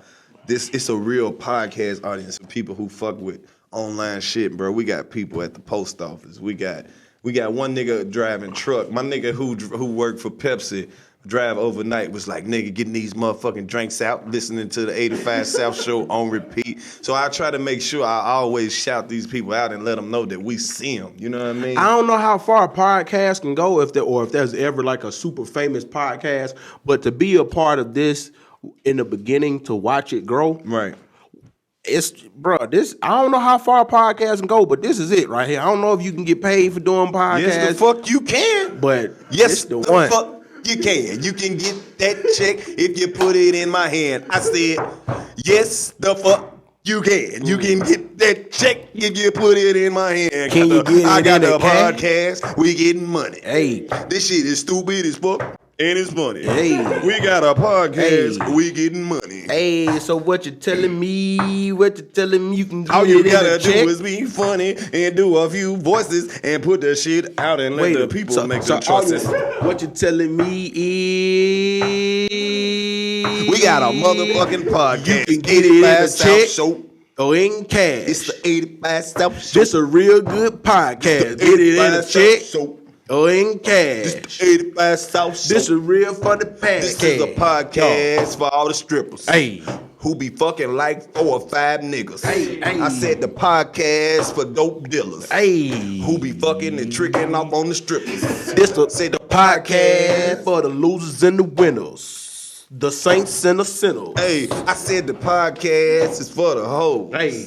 And the freaks who be doing it on the low. Cause Hey. this is the Podcast podcast. for the deadbeats. And the ones that's there. This the podcast for the baby mamas who don't give a fuck about your new girl and don't start no drama. This is for the college graduates and the dropouts. Hey, The ones at the thought house. this podcast is for them niggas dropping out. Hey. The 85 South Show is what it's all about. We Hey! Okay. Yeah. Okay. That's what I'm talking about, my nigga. All right, man. That's what I'm talking about, my nigga. Hey, I like this podcast. That's what I'm talking about, bro. This podcast right here, man, done put us all over the map. Shout out to goddamn it, Naturally Nicole Bree. Ain't that her name? Yeah. Bruh, she be holding it down, my nigga. Is she fine? Bruh, she is fine. And she be fucking over. And she be on the comments going ham, bruh. Follow our page, man. You don't give a shit up. Follow us, 85 South Show. If you listen to the show, you can follow us on social media. Everything 85 South Show. If you're trying to get in touch with us on some other shit, 85 South Show at gmail.com. INTAGRAM.com. Now talk to me about this 85 South Show Live. This is what is we're that? doing. What that's We're gonna about? do a live podcast, man. That's what we're gonna. All this podcast is for. We want all those people to come out so they can see who the podcast for, so we can talk to the fans and the audience and let them know, hey, this what it is. This how we do this. This show ain't shit without y'all. Come out and kick it with us. Come buy a T-shirt. Let's have a beer. Let's take a picture. Let's let motherfuckers know that you fuck with us and we fuck with you That's back. gonna be a hectic show, man. Yeah, man. This is what we like to do. We go through the comments and shit. This podcast is for the dumbasses who actually say ibuprofen. It's definitely hell yeah. Hey, ankles, knees, way back. Yeah, exactly. This podcast is for the silly motherfuckers that name their dog nigga, and now they walking around the park talking about nigga. Come here, nigga. I got some That's from interesting Amanda fans. J. We love. I mean, what that shit say? Poor Kirk 75. Oh shit, man. This nigga said, bruh, straight up though, my little brother ex-girlfriend named her Rottweiler nigga. She was Puerto Rican as shit, and she was crazy. Hearing them call his name, I was laughing my motherfucking ass off. Damn, somebody said shout out to 85 South Show. Rest in peace to Dr. CB. Rest in peace to Dr. CB. We were talking about alkaline foods and shit. He came up with that whole diet.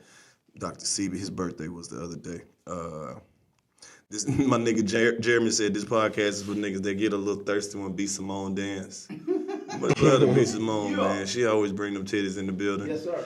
This is for my nigga Rashawn. I gotta be me.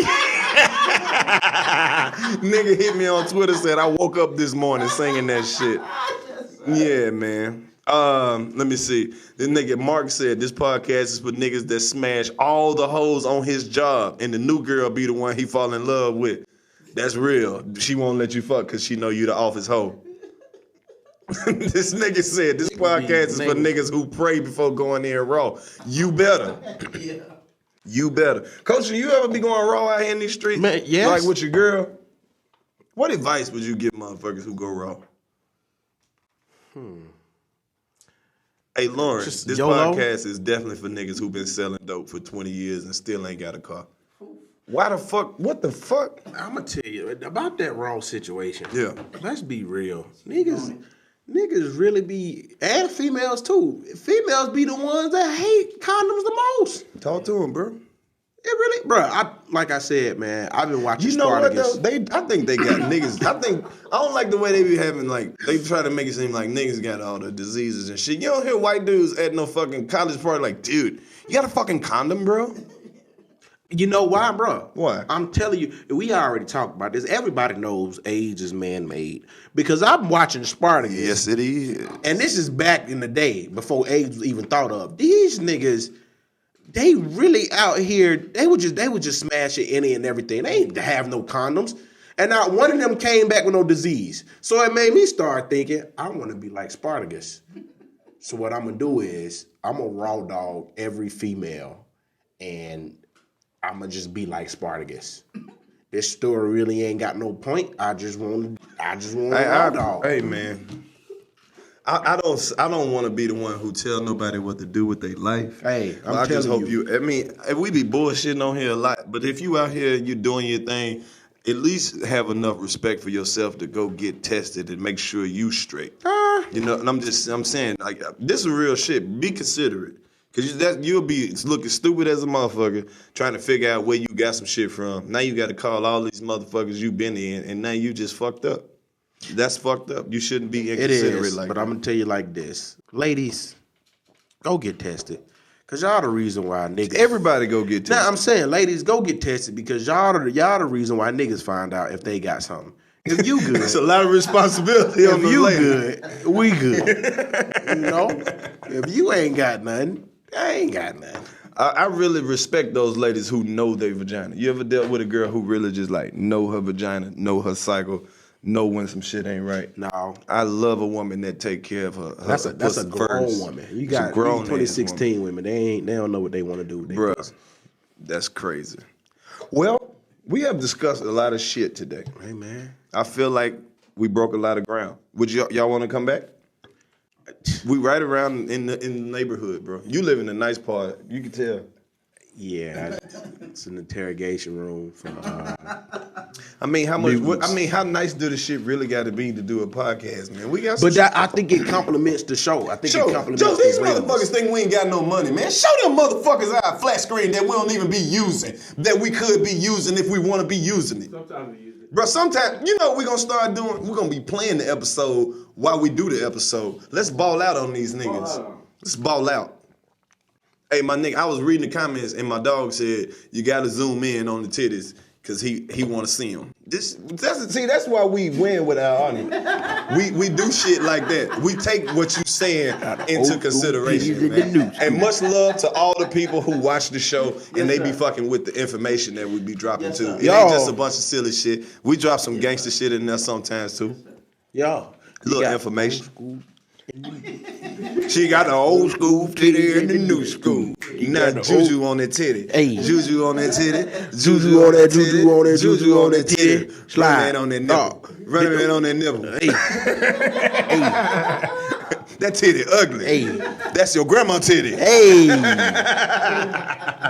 Yeah. Matter of fact, when can we come on back? You can come back whenever you want to, man. That's Joe right there. That's Cat.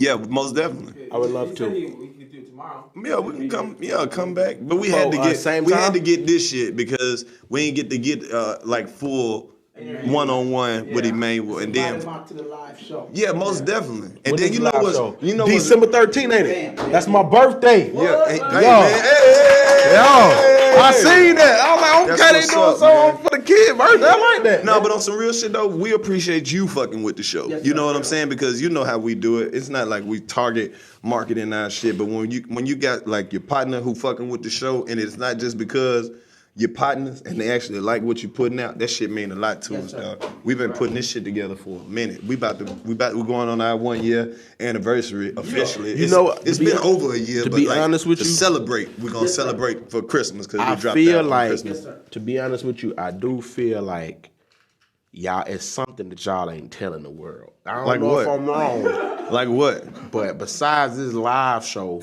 I feel like y'all doing, y'all got something big. This show is too good for it to just not been already popped up. Y'all got some up y'all sleeve. Y'all got a deal on the table that y'all ain't telling nobody about. We got a couple deals on the table, but it's like, we got to make sure that everybody gonna eat. Yes, sir. It ain't just go do this shit. Like when we make a move, it's for the whole show. We want to take the whole show to the next level. They want to take this platform to the next level, bro. Yeah, I got it. Motherfuckers like what y'all need, what it is. I watched this show too many times, and when I started seeing y'all getting Red Bulls, even though you said it ain't sponsored, I don't know, man. Bruh. That's the first thing niggas want to do when they see something But going that's well. what I'm saying. We got people like, you got to keep in mind, this show is extremely raw. But when you got brands like Red Bull and stuff that's going to take a chance and they understand that we not being raw because we assholes, it's just that's the type of brand of humor that we bring in. And when they reaching out and like, man, this what we can do right now, take some Red Bull, we love y'all and shit. We take advantage of all those opportunities. huge, and that's bro. why we like, we love when like independent people hit us and be like, yo, I do this, or I make candles, or I got a few t-shirts. Let me send y'all some. Can I bring some food through there? Like, this whole show is fan-driven. Yes, sir. Right. That's real. We be getting people hitting us like, nigga, I'm a cameraman too. Y'all ever need a cameraman in that motherfucker? If y'all need some security, nigga, I'm a Matter of DJ. fact, since we plugging, Ask for some shit that you need. And I need a camera crew. I need a camera crew that's been in the game for a little minute, that knows what they doing. EP Hudson is looking for a camera crew to just wait a minute. produce. You're not gonna act like Joe ain't right there. Joe is the independent now. He need that work. Joe, we gon' you gotta charge him because he rich. Oh no, you gonna be surprised. he got that I'm rich, bread. but I'm cheap, nigga. No, but see, that's what I'm saying. That's the type of shit that because just like I'm saying, you fuck with Joe, right? Joe fuck with us. We gonna fuck with everything in house. You don't need that shit because we got that shit. Whatever you need, holler at that nigga. I need to ask you, what is a Black Magic? Is that a good camera? Black Magic camera? He I got a black magic. That's the thing, Joe. You show up and work with him. All you gotta do is show up. He got his own cameras. I'm just trying to figure out how to. Yeah, that's not very expensive. That's more expensive than this shit. See, now we need to barter a deal where we could use your shit too, and you could get some shit done. You see how the 85 South show work, bro? We fucking barter. Whoa, you edit too? I had it all too. You should show him some stuff like this. He seen this show. I seen the wrestling thing. But He do this whole talk. He do all the video for the whole show. Him. And have the shit ready every Friday. I don't want to keep talking about the information while we own. But that's what you're not understanding. This is not a live feed. We will have all of this. Oh, okay, then hell, nigga. We got. This is the 85 South Show. All I got to do is drop. You are listening to the 85 South Show. This is the podcast for niggas who are going to hell for killing other niggas. If you have missed any episodes of the 85 South Show, now would be the perfect time to go back and discover them. Every week, I come to the studio with the intentions of making you laugh. If you cannot appreciate what we have going on here, I'm going to politely tell you, fuck you.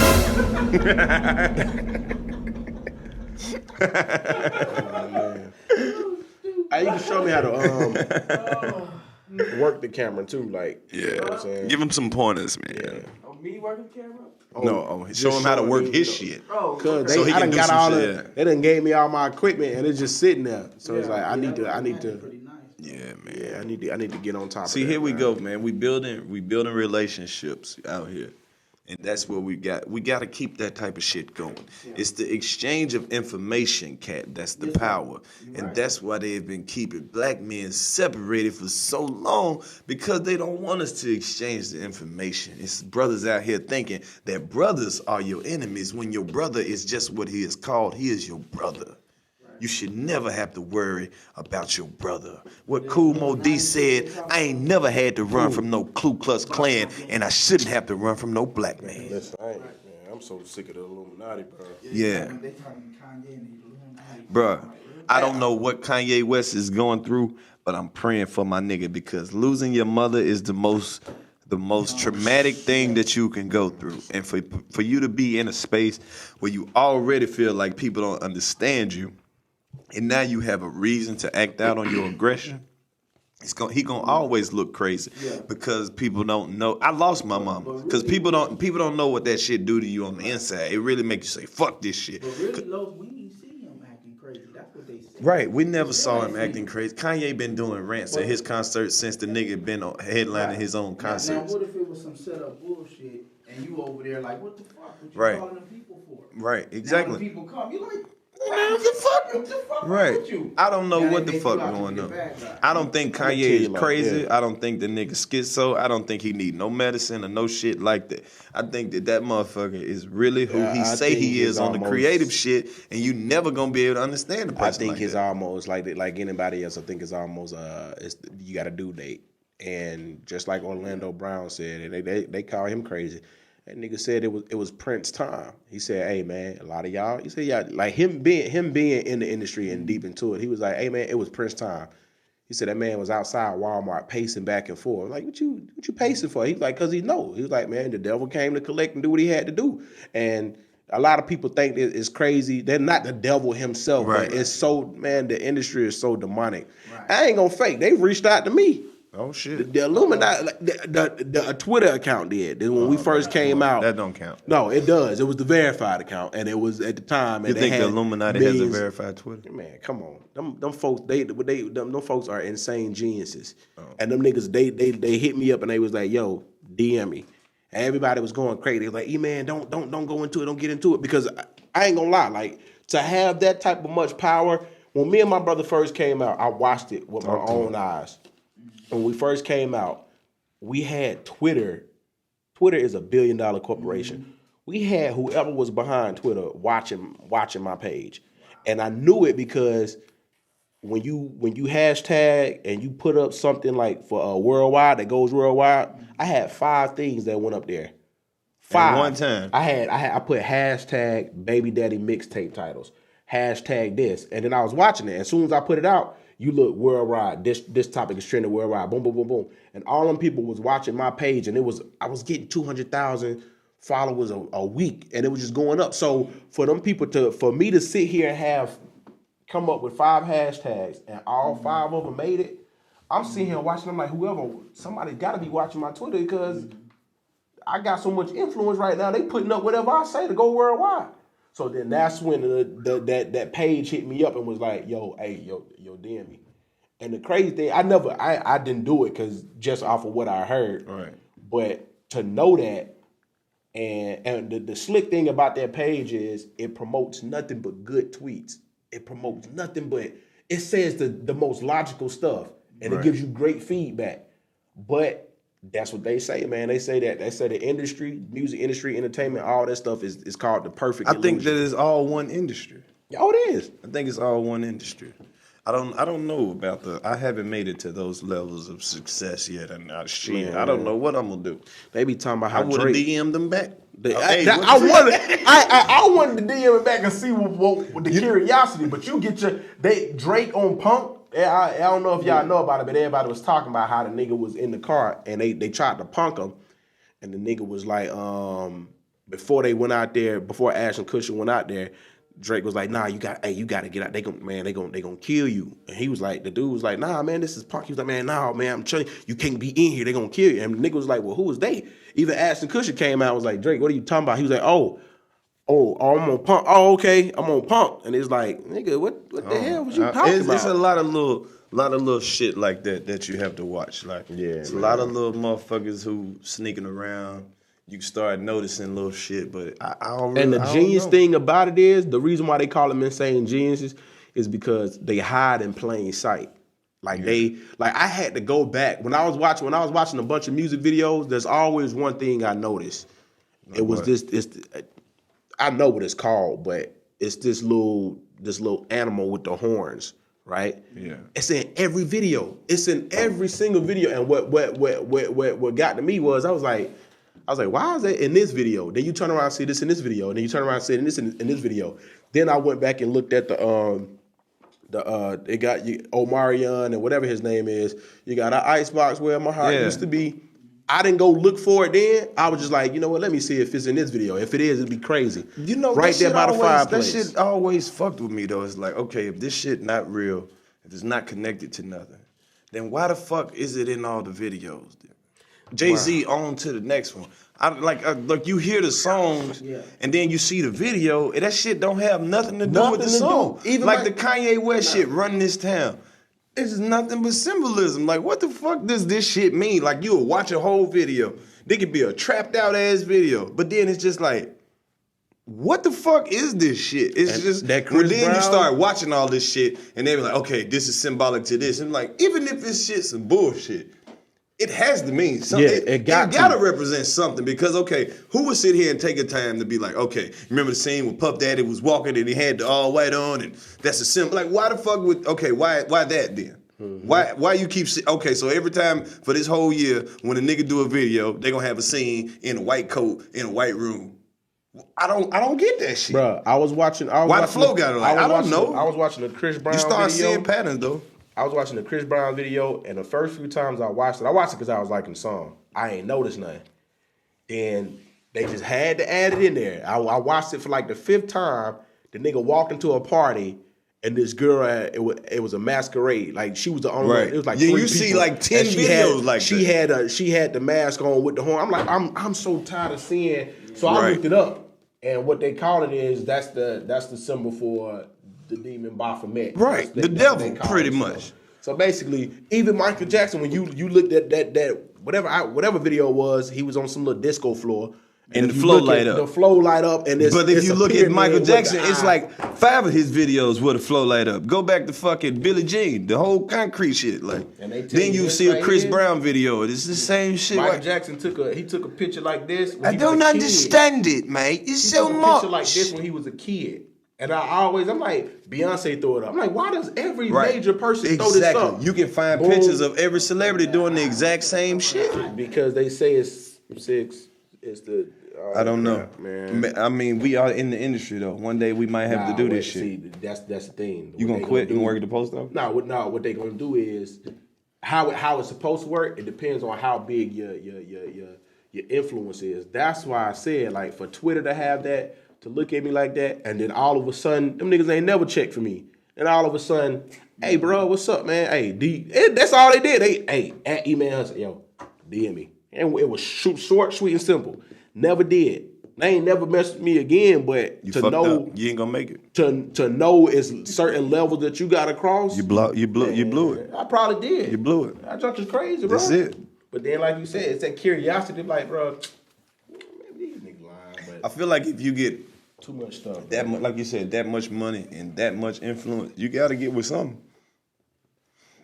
You gotta be part of something. You can't just be out here by yourself. You can, but it's gonna be to the point where like they start boycotting. You know, I just stuff feel like that. it's more to the world than people know. Just like you watch these TV shows and the sports and shit, and you see some shit like Terrell Owens gets $150 million contract late in his career. So you know he just had another $150 million contract 8 years ago. So in your logical mind, you adding up shit like, well, this man got $300 million somewhere. And then you see some shit 2 weeks later, like this nigga broke, crying over child support. He only got $1,500 in the bank.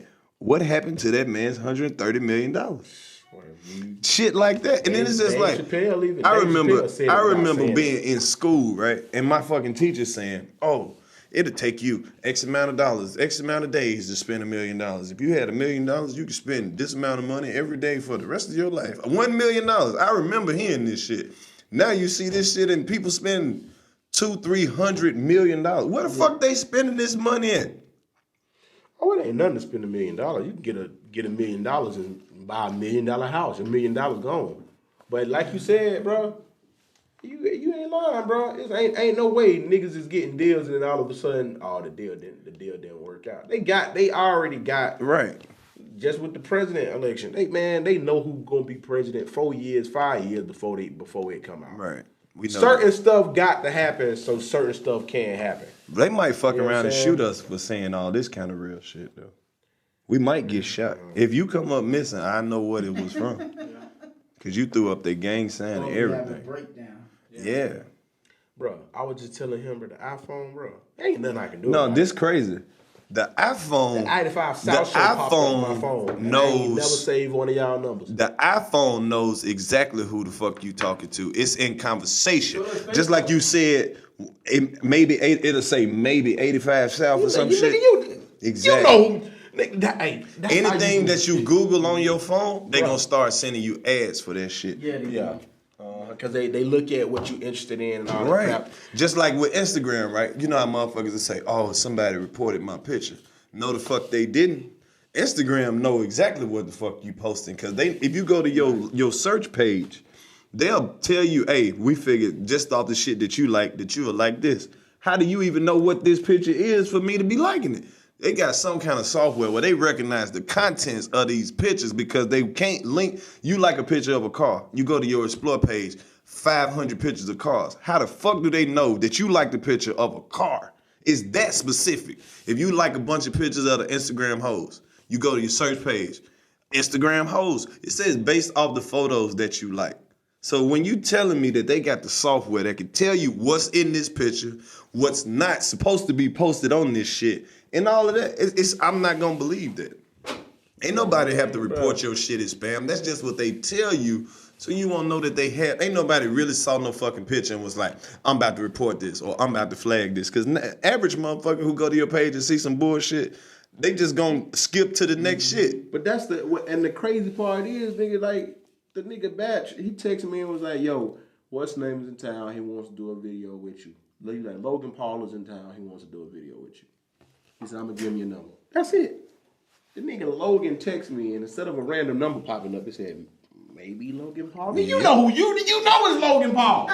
I ain't never ran into this man. I ain't never did no business with him. All of a sudden, maybe Logan Paul. Oh, your phone said that? Yeah. Oh, that's a new Yeah, that's the new update shit. But it's mostly because of everybody got iPhones already. It's kind of just like a fucking call ID. Like if somebody hits you from an iPhone, it'll definitely recognize and tell you. Yeah, who but it what is. if you ain't never come? Like, that's just like. But that's like what I'm him just saying. texting me.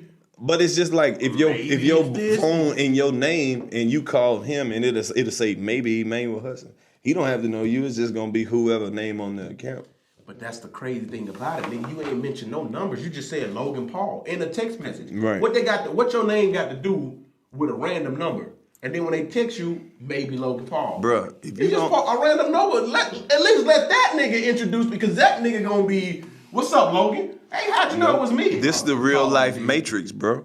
Yes, sir. This the real life matrix. They got this new device called Hum. It's not Hum. It's not Well, new. But they got this device called Hum. You plug it in your car, and they say they advertise it for the mothers. Right. They say, hey mother, if you ever want to know where your kids are going, GPS. They got a commercial for. They say you can Tell set you how boundaries. fast they going, where they at, all that. I'm like, that's cool. It sounds good. It sounds like, hey, that's evolution. Yeah, that's right. But Oh. if they want to use it against you, they can. That's nothing. You could ask somebody whoever had a car repossessed. Ask somebody who got a fucking car repossessed how the fuck they found that car. You think that they gonna send a dude like on TV and he gonna be posted outside your crib with some binoculars waiting on you to go to work? Fuck no. That shit don't work like that. You know, you could bury your car underground. They still gonna know where the fuck it is. I don't know what celebrity. I don't know if it was you that said it or some celebrity said it. They said, man, they know, bro, they know everything. They know do. The drug dealers. But they see, know some who's selling the people drugs and who get getting in and out. exactly. Some people get lost just by hearing you say they. They know. Like, who the fuck is they? Well, that's not for us to figure out. We know that this shit ain't just happening for no fucking reason. At the same time, Bro, we ain't live no in fake. we live in the most the country thrives off intelligence. We got the most intelligence and surveillance in the world. Yeah. You mean to tell me that they can go find motherfuckers hiding in a cave underground halfway around the motherfucking world? And they can't find and they not they and you gonna mean to tell me that they just think weed and cocaine is just floating around? Bro, they got a certain amount of weed and cocaine that they gonna be letting out on the streets. And at the end of the year, they're gonna be like, how much of that shit did we get back? We only got back 55 tons. Well, you know for a fact that we put 200 tons on the street. We know motherfuckers ain't smoked but 30 of it because we got them in the rehab. Where is the rest of our dope? And then they pull out this shit where they can look in the trap house and see, oh, the nigga got dope right here. That's where the money is. It's all infrared technology. But people don't believe that this type of shit is real.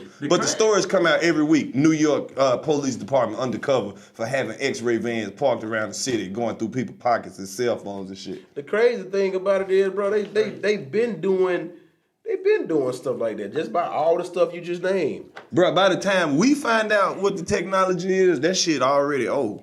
Yeah. Some old shit. But we're going to talk about some more of that gangster shit later on. We getting the fuck out of here because we have already released enough information to get us assassinated. Yeah, I'm dead. But But we're gonna black your face out on this part. We might just have to do audio my on this dumb ass shit. probably type to lean out the camera. You nigga done leaned out into the pixelation. So like I was saying. No, No, this man, gon- this so drink low. yeah. This is going to be a whole nother separate shit, man. We just... Because we know some people fuck with shit like that. And some people be like, Man, I don't want to hear that goddamn shit. Fuck that, bro. Get your money. but it's a lot of people who are aware that some things are not just out here happening by The coincidence. scariest thing, somebody said it was some homeless dude. He used to be somebody, and the nigga had a sign and was like, you know, the Illuminati is the government, and they said that somebody walked past the nigga and told the nigga, hey, talking too much, and just walked off. Oh, well, check this out. That would scare the hell out of me. I don't know if it's anybody who watching this or might hear this shit that's in the industry like that. But They are. You ever been to like the hip hop awards or some shit like that? When they got all them police officers and you don't even know they not in no police uniform, they not undercover, you don't know what fucking entity that these police are a part of, and if you ask them, they don't tell you. Like, who you with?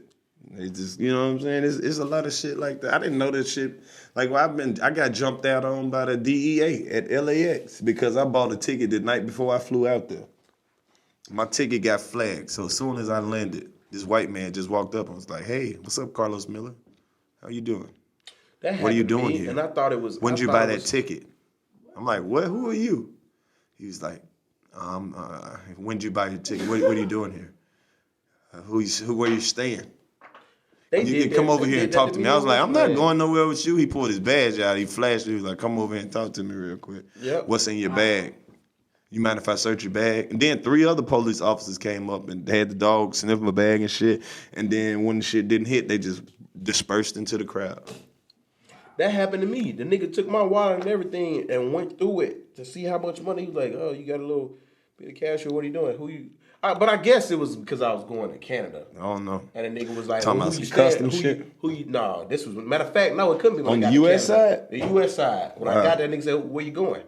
I'm like, I don't got no problem with the law. I might be naive, but I was like, "No, I'm going to Canada." Oh, are you all right? Let me see your wallet. And I found out that they don't have the right to do that. But then he was just like, he opened up my wallet, my ID. He was like, "How much money you got?" "Okay, you got this much. You going where you going here? You going here?" I'm like, "Bro, you don't see all these other people walking around like what I done did." But I like, my mom always told me, man, don't put your, obey him. Right. You know, it is what it is. But for him to just check me and grab my wallet, "Oh, you got this much money. All right, you go on by your day." Right. My daddy told me just go to jail. Okay, buddy, listen here. I'm up in the studio today at 92 AM Rebel Radio, and I got my man over here, Emmanuel Hudson. How you doing? And we're talking about everything from NASCAR to racing trucks to bass boats. You stay tuned to 92 AM Rebel Radio. We're giving away those Leonard Skinner tickets later on. Hell yeah!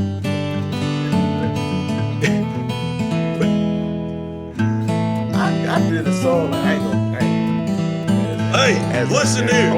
This is your man Stevie. And if I'm not at work at the 92 AM Rebel Radio, I'm either drinking me a beer, watching the University of Alabama Roll Tide, or fucking with them Georgia Bulldogs. What do you want to say to them? God damn it, Roll Tide. I ain't want to say it, man. All negativity. They don't understand that we people too. Like we like God and spiritual music just as much as we love trap music. They think that the shit wouldn't work if they dropped a Marvin Sapp in the middle of fucking the hip hop show. Like they don't know that niggas not going, we through with this shit. Can't believe it. They don't understand the diversity and the range that we have as black people. They just understanding that it's niggas that like comic books and niggas who like all of this type of shit, who they think that all we like is fucking rap, dope, rims, pit bulls, and chickens. Yeah. Black, we people like the rest of these motherfuckers. We on a broad ass scale. It's some niggas who ain't never been to the hood, who don't want to go to the hood. They got perfect English. Niggas who made 29s and shit on the SAT. They think that this shit is an anomaly. But we be around genius and greatness all the motherfucking time growing up in the hood. They stole it from black people. But they see, stole a lot of ideas from black people. That's the thing. Everything. That's the thing, man. When you black people have a certain level of talent. Even if we don't create some shit, we still gonna be good at it. It don't matter what it is. When black people get a hold to the shit, it'll never be the same no more. Just like that's why they had such a big fuss with Tiger Woods. Golf, they didn't never think a nigga could ever figure out how to play golf. And then Tiger Woods was doing all the Michael Jordan shit, hitting the golf ball under his nuts. And they never, look at the Williams sisters. Oh, them ghetto bitches with them braids. 10 years later, can't nobody fuck with now one of them. Willie Mays and Hank Aaron and Jackie Robinson. Jackie Robinson was doing shit. They was like, who the fuck is this nigga? Niggas like Oscar Robinson come out and Dr. J. These niggas invented dunks and shit like that. Like, dunking used to be against the motherfucking rules. Nigga came through and, what? That nigga can jump all the way up there and put the ball in that bitch? Yeah. But the bitch 10 feet tall. It don't matter. Yeah. The shit, they didn't never think that shit was ludicrous to them. It's 10 feet tall. No man can jump that high and put that ball to that rim. Then they seen a nigga like Elgin Baylor and Wilt Chamberlain come through and put that motherfucker between their legs and shit. This is all things that people never thought possible, man. That's what black people bring to the world. Yes, sir. And they don't want a black man to be able to do some shit and be completely 100 independent, become a billionaire because he sell the socks that all niggas wear and all niggas gonna fuck with these socks forever. You never gonna see no black billionaire like that, self-made like that. It's not gonna happen. It'll be one or two. So the perception will be, hey, you could be a black billionaire. No, the fuck you can't. Not for real, for real. So if you a black billionaire, where the fuck you get your money from? A trillionaire? But I don't think it'll ever. After knowing the shit that I know and seeing what I see, I don't really believe it's ever like in the present time. It ain't never gonna be no powerful black man like that. And the reason why you because can't it don't be run no black billionaire, because them niggas gonna make sure you doing your taxes. Like I just can't take all this money and save up till I become a millionaire. Nah, it don't work like that. What are you doing with that money? I'm just saving. That's a misconception, bro. You can't save up no fucking $1 million. You gotta come in contact with a bunch of money. You can't not unless you one of them niggas from like the 60 Minute stores that save everything you get, then you can accumulate it and dig in the trash. But as far as trying to go to work at a job and you put a check with a check and then you got an extra 800 left, nigga, that shit you'll be old as fuck trying. That's why I said, man, these rappers. I mean, I know you can make it. You probably can make it. Bro, these rappers are fucking clowns. They flipping their money though. No, they not. They gotta be doing. Okay, so check this out. You looking at the new era of rappers. You gotta keep in mind, nigga. We was around in the 99 and 2000. What all of them niggas was telling us, yeah, go buy 2 pair of shoes. Get you some ice. Look at my watch. Look at my rings. Nigga, it ain't but 5 of them niggas left. It's Jay-Z, Puffy, Birdman, and everybody else is, where the fuck they at?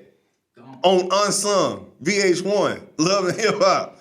That money everybody don't do it like that, man. It'd be about 5 or 6 niggas who get some paper.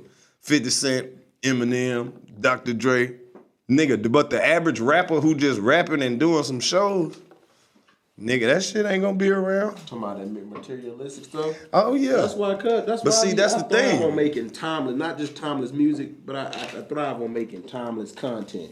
Like all the songs that my ex-management team failed to help us push, you still can release it because the content we talk about is today's music. We made a song called Today's Music 2 years ago, but it sound like exactly the BS is on the radio today. It's making fun of what's on, but it's 2 years old. Then you got the stereotypical song. We did a song dressed up as white boys, talking about how it is the stereotypical. That song gonna forever be, around because that problem gonna forever be around.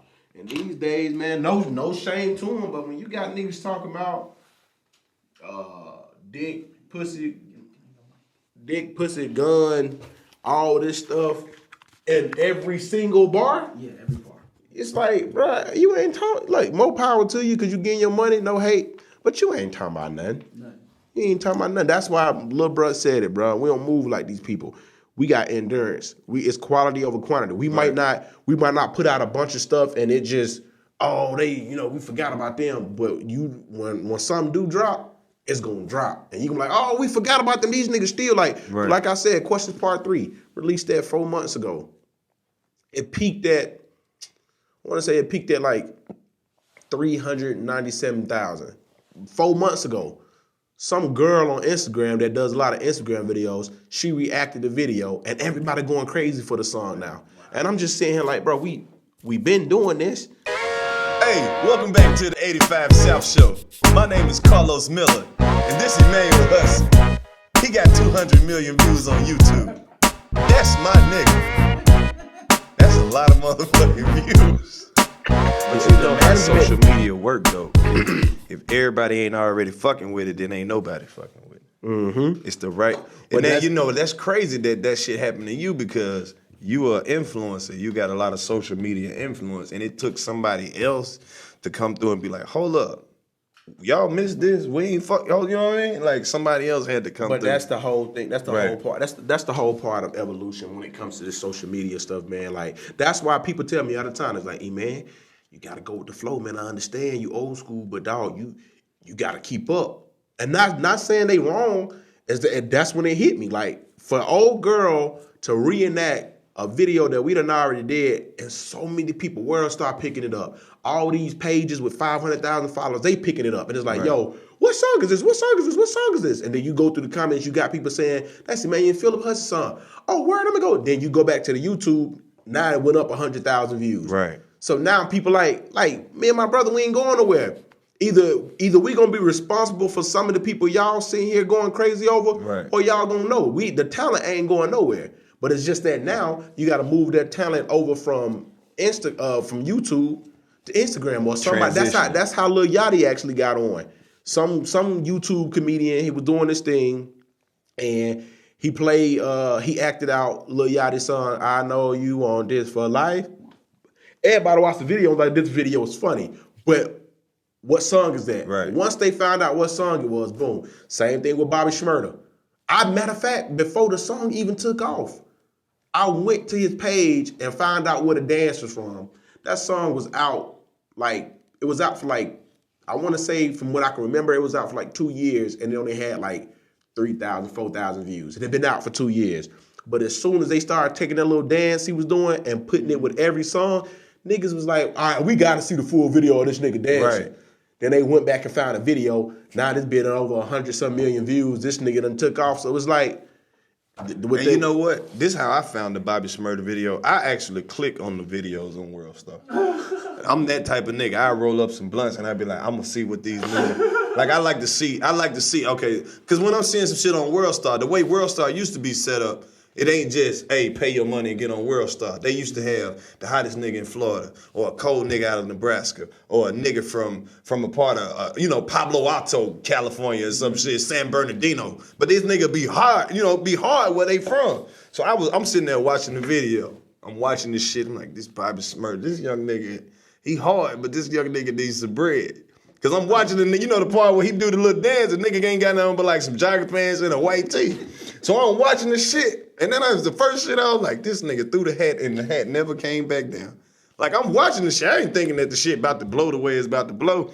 Then I started seeing the shit on all the little, it started on Vine. Cause they was they had the nigga doing it to the NYPD blue theme, and they just kept putting it on all the songs. I was like, that little nigga gonna be something. And that's the importance of going viral. Because if you no hate to Young M.A. and all that things like that, but if you listen to her song, it's the same. It sounded the same beat to Bobby Shmurda. It's Bobby Shmurda and Dej Loaf mixed together, and it is. And it's like she getting her money, but that's just me. When I listen to it, I know a lot of people don't really care about lyrics, but when you listen to the lyrics, it's like. I feel like the song that she made is just an updated version of "Let a Nigga Try Me." I'm gonna get his whole niggas is and going it's just like crazy a whole it's an updated New York version of that song. And niggas is going crazy. But the one thing I found out, bro, another thing I found out when it comes to messing with people, a lot of reasons why people are followers is because you can't. The more people that love you, is the more people that hate you. I used to look at the Kardashians because of what everybody else thought about. I don't know them.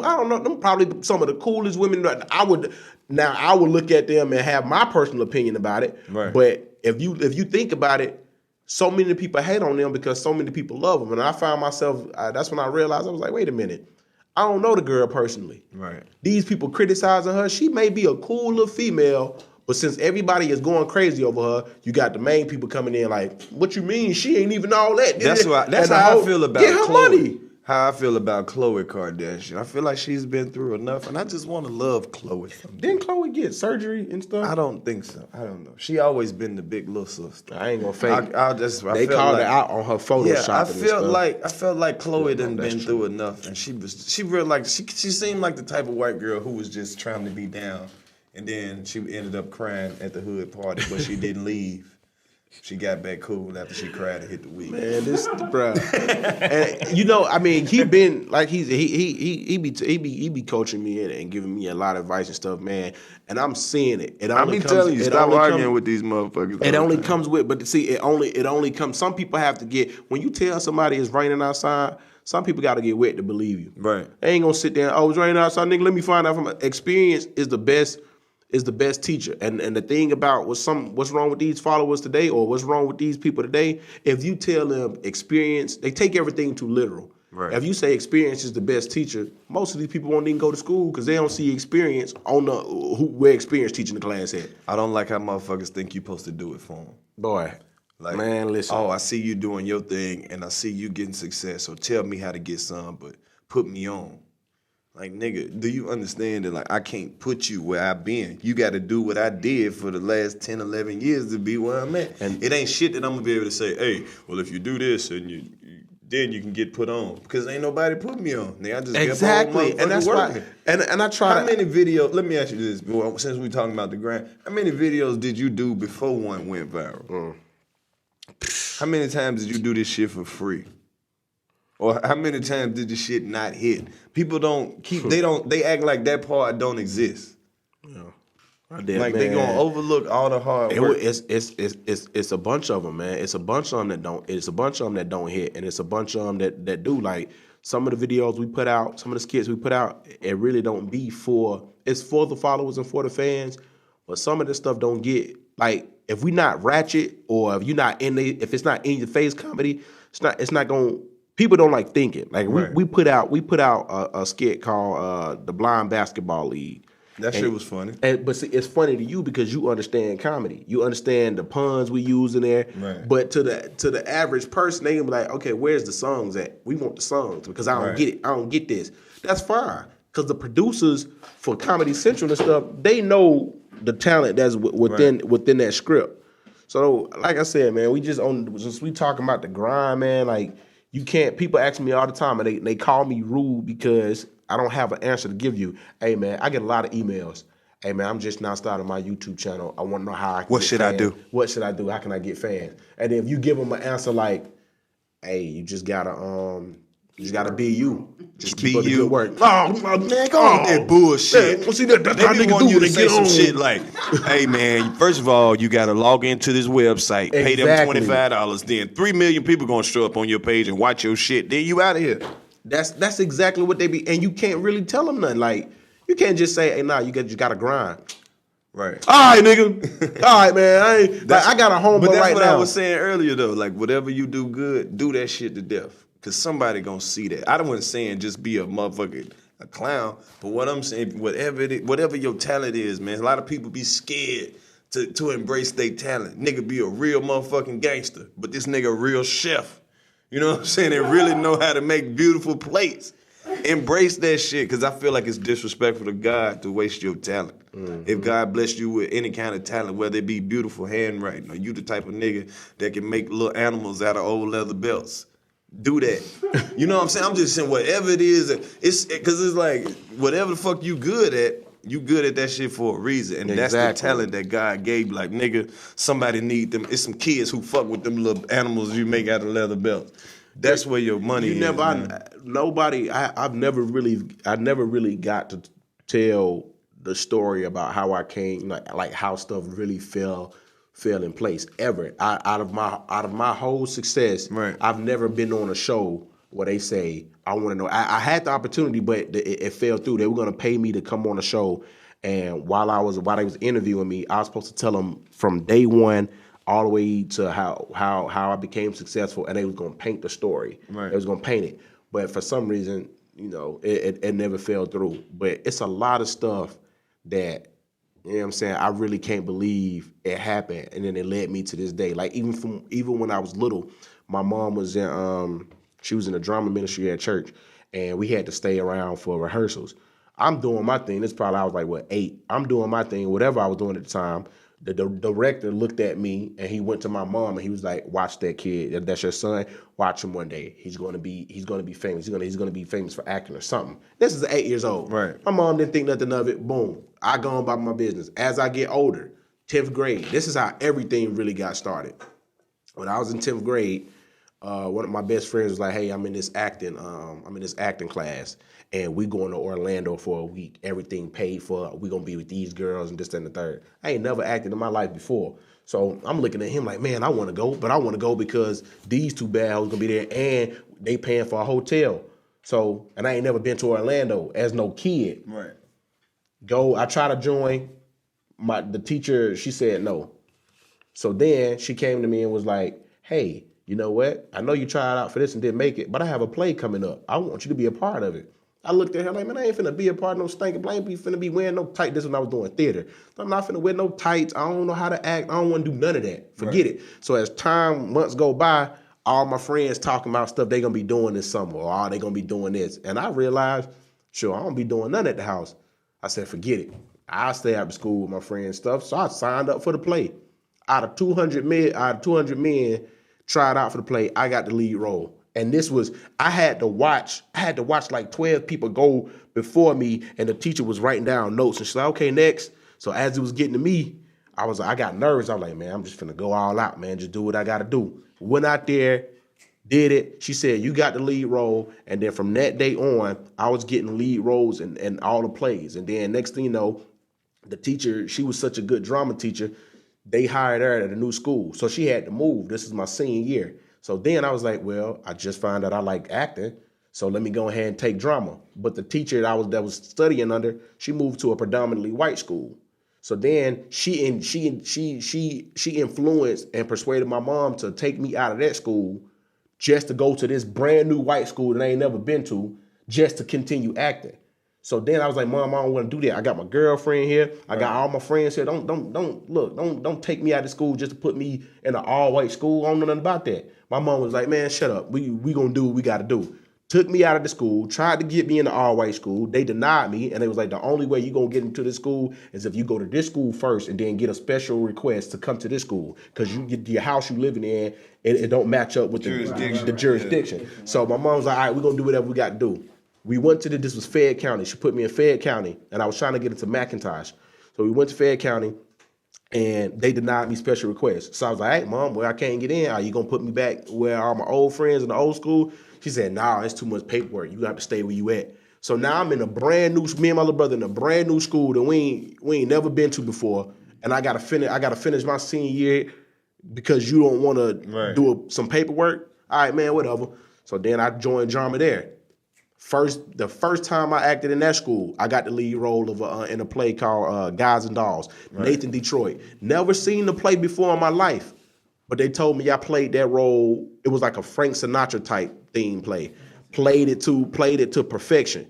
And that's when I went to school. When I went to school, I didn't do so good to get into school, so I had to take some remedial classes. And one of the teachers that came in, I told him, I was like, "Man, they said you got Saturday class." I was like, "Man, I can't do no Saturday class, man." They was like, "Well, why not?" I said, "Well," I lied, and I was just like, "Well, I got a music studio at home. I work on music." So they brought all my teachers in for that year and was like, "Well, if you want to be in this class, spit something, and it better be good." So I spit them a verse. True story. I spit them a verse. You said spit something? And they was like, "Well, you do music. We want to hear you spit something." So I spit them a verse. And one of the teachers looked at me and was like, "Man, take this man off of Saturday class and put him in this class." He was like, "Boy, for you to spit something like that, you better not ever fail none of these classes that you in." You hear me? And I was like, "All right, cool." So they took me off of Saturday class. One of the teachers walked in the next day and was like, he told the whole class, he was like, he said, "Everybody put your pencils and paper down and take a look at this young man." I didn't know what he was doing. He was like, "Everybody take a look at Mr. Emmanuel Hudson." He said, "In about 2 to 3 years, this man gonna be somebody. This man gonna be famous." He said, "You better get your autographs now." I looked at him and I was like, this was like 5, maybe 7 years ago. And I was like, "Hey man, I don't know why you saying that, but I receive it. Appreciate it." Two years later, I'm on Wild 'N Out. I'm doing my whole thing. I'm traveling the world now for what I went to school for. They kicked me out twice, but now I don't gotta go back because what I went to school for, I'm doing now.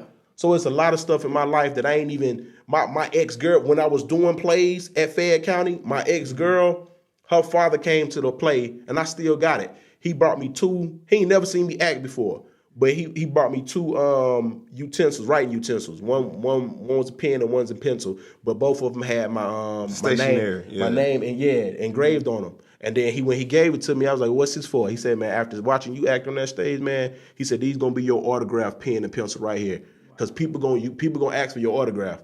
And this is 10th grade. No, this is my senior year before any of this stuff popped off. Wow. So people was calling my life and my blessings into the existence before all this stuff even happened. So now it's starting to make sense. Like, oh man, he got me these pencils. That's what I signed autographs with. Or he said I was gonna be this when I was this. So I can't tell you how to be, that's leading back to the grind. You can't tell nobody how to become famous. Because when I was growing up, when I saw a celebrity, I didn't cry. I didn't go up to him, let me get your autograph. I left him alone. So when people come up to me, they say, "Emmanuel, you rude. You don't know how to treat your fans." And I'm gonna be honest with you, I don't. You know why? Because it was the way I was raised. Like, I know how to be appreciative and show respect. But I'm not finna, when you come up to me crying, I'm gonna ask you, "Yo, why are you crying?" "Oh my God, you're you." I'm like, exactly. I'm just like you. It's a lot of people, and I had to learn this the hard way. It's a lot of people, the more tangible you are, the more they don't F with you. Right. The more you out of sight, the more they gonna show love. It was one girl that reposted my video every day. I don't care how many followers she had. She was commenting every day. "Oh my God, I love you. Da-da-da." The minute I realized, I was like, you know what? This girl is a huge fan. I'm going to get back to her. I'm going to go ahead and follow her. Followed her back. She went crazy for about a day. From that day on, I ain't never heard from her again. I don't know what happened to her. I don't know if she stopped effing with us, but it was to the point where she was just like, "Oh, he noticed me? All right, let me go over to somebody. Let me go somebody else." That shit do be crazy, because sometimes you'll see somebody be like, "Oh, Emmanuel Hudson, you're so funny on Wild 'N Out. I think you're the funniest one. I love you." And then I'm like, okay. Then you go to their page, they just said this shit to me, you, Chico, Hitman, the whole cast. Like, who the funniest one then? Mm-hmm. Not that we give a fuck, it's just like, we see you, man. Chris Brown said it. And when this man is a superstar. And he even said it. He said, man, he was trying to talk to this one female. And she was like, "Oh my gosh, he's Chris Brown, da-da-da." And as soon as he said something to her, she was like, "Oh, you notice me? You giving me attention? Well, let me go over here and talk to this dude that ain't never gave me no attention, that don't know who I even exist, and I'm gonna try to get his attention." And just forgot about Chris Brown. So it's strange like that. It is, man. It's very strange, because people think that it's like, "Oh, well, you on TV, you get all these people, women and shit like that." But I don't know if I can say certain stuff, because you don't know how people take it. Like, I think y'all ain't got to air this, right? Yeah, we can do whatever we want to. But to be honest with you, when it comes to that fame stuff, like, right, certain people, y'all got to know how we got to, feed our fans, y'all got to know how to supporters. I like to call them supporters.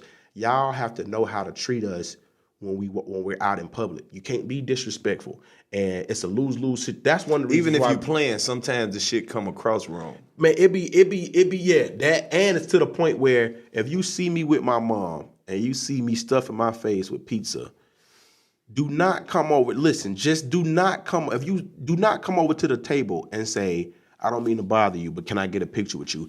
You see me eating.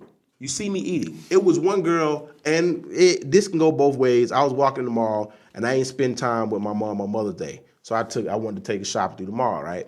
One girl come out, and she said, "Oh my God, you're Emmanuel Hudson. I can't believe it. Can I get a picture with you?" I said, to be honest with you, even though I have to explain myself, I said, I didn't get a chance to spend Mother's Day with my mom on day. So this day after, I ain't taking no pictures while I'm with my mom. Especially, it is what it is. I don't get to spend that much time with her. So This is her day. She say, "Oh, no, okay, I understand." I kid you not. By the time I got to the car, I look on Instagram, and she got a picture of me with almost a 2-paragraph going in. "Oh, niggas like that. That's what fame do to you. Y'all can't believe you gonna sit there and treat your fans like this. I put everybody on my hood on you, forget you." I said, "You just told me you understood." Like, wow. And then they'll say, "Hey, well, we might not ever see you again."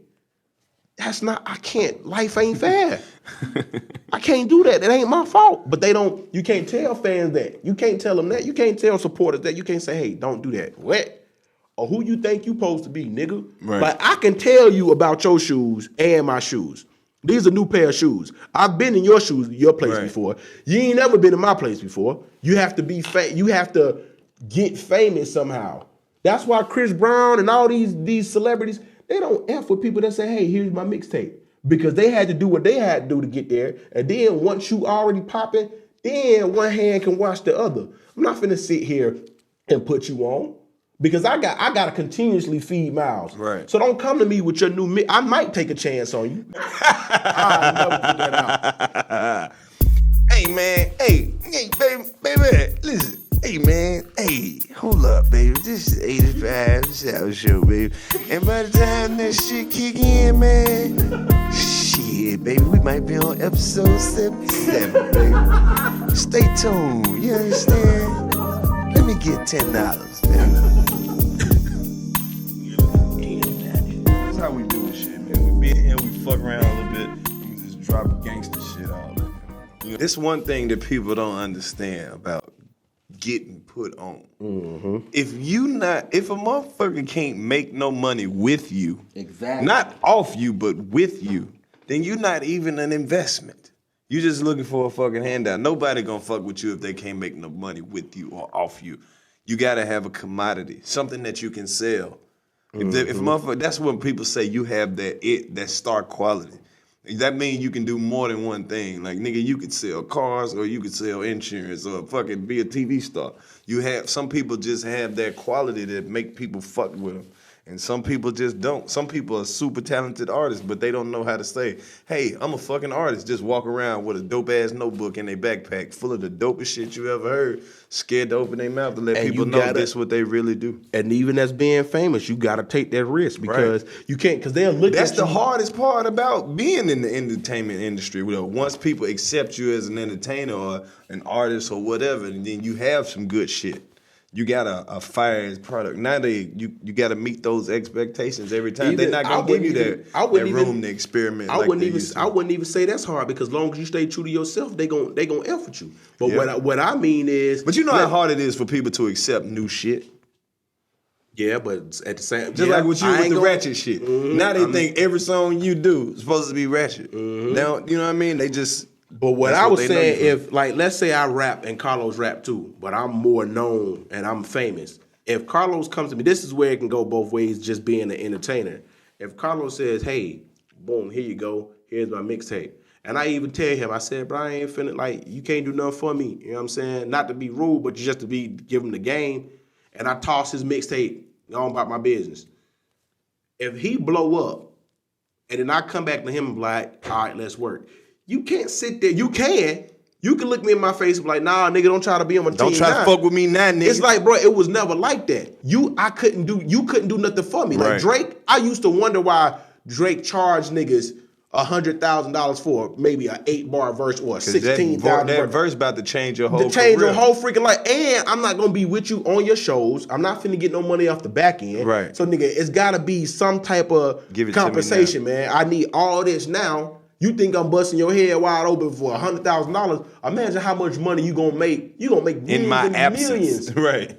So don't look at it like, oh, you ain't try to F with me back then. Now you don't want me. So I never look at people like now. People come to me and say, "Oh, bro, what's up? Yeah, all right, I'll work with you now because we both can do something for each other. I ain't gonna hold no grudge." Sometimes people got to know how to use you got to use your infamous card. Sometimes when people don't know you, use that to your advantage. It's just like with me and you. If we both on a show, you rap and I rap. I'm your opening act. They don't know me, but I got a hard ass song. I got a hard ass 2 songs. And for my whole time opening, I'm gonna kill them with my 2 songs. They don't know me. They wasn't expecting this part of the show. I'm not the headliner. So yeah, that nigga in the front, he gonna always win because they never expected him to have a good show. But the nigga who they came to see, he can't fuck up. He can't not do that one that they came to see. You feel what I'm saying? You gotta, when you in that position, just make sure you take advantage of it. A lot of people be wanting to get put on and be in the spotlight, but nigga, you only got one trick. You need a whole bunch of them. You want to be that nigga. What? And that ain't no shade to all the one-hitter quitters out there. It is what it is. Once you get that headliner spot and everybody there to see you, you got to be able to keep their attention longer than that one shit that you did. You gonna nigga? We waited all this time to see you do that one shit. I seen somebody online. They said, hey, they was like design. I think it was a designer. They was like, man, designer got one hit. He said, and it was a meme. They was like, when you been booked for 3 hours, but you only got one hit song. Oh, nigga. So that's like, bro, them niggas is really. You think I'm bullshitting? I went to an Outkast concert the year before last. Motherfucking DJ Khaled came out and performed. All I do is win 5 times. Like, this nigga came out and did that shit. Ain't nobody's winning that much. He did. That's crazy. But that's what it is, man. I think people need to understand both sides of it, man. Don't look at like niggas will think about robbing you because you on TV. Did you know they're not even paying me that much? They're not. You gonna shoot me because you mad that I'm broke. Exactly. You gonna shoot me out of the thought of nigga, I thought you That's was what rich. niggas deserve do. to die, They nigga. hate to see your broke look better than they broke. That's it. That's all it is. This is, man, we've been talking shit for about 3 hours. This has been an 85 South Show exclusive with me and my man Emmanuel Hudson. We will be dropping gems out of this shit for the next 3 weeks. Anything you want to say to the people, man? Hey, man, you a legend in my eyes. Thank dog. you, I my appreciate nigga. that. I appreciate that. Motherfucking I right. appreciate the 85 South Show, man. Like, just giving niggas a platform to just come on here and just promote, just to sit there and talk about some real stuff, whatever man. you And to want be to, honest man. with you, bro, give me a couple months, bro. Me and Phil might do something with our own little podcast. Man, just hey, fuck with us, man. Let us produce it. Or I don't know how that works. You know what I'm saying? Just How does told you that work? how it man. Hey, this is the 85 South Show. It's your man Karlous Miller. Guess who I'm in here with? Your boy Kosher in the building, man. That's right, man. We've been in the studio talking shit for about 3 hours. We got a whole bunch of good shit to drop from this. Stay tuned. Hey man, what's happening? This your man, Lil Baby. And when I ain't doing shit at the job and I done ran out of cigarettes, I be listening to the 85 South Show, man. Fuck with them. I'm off next week, though.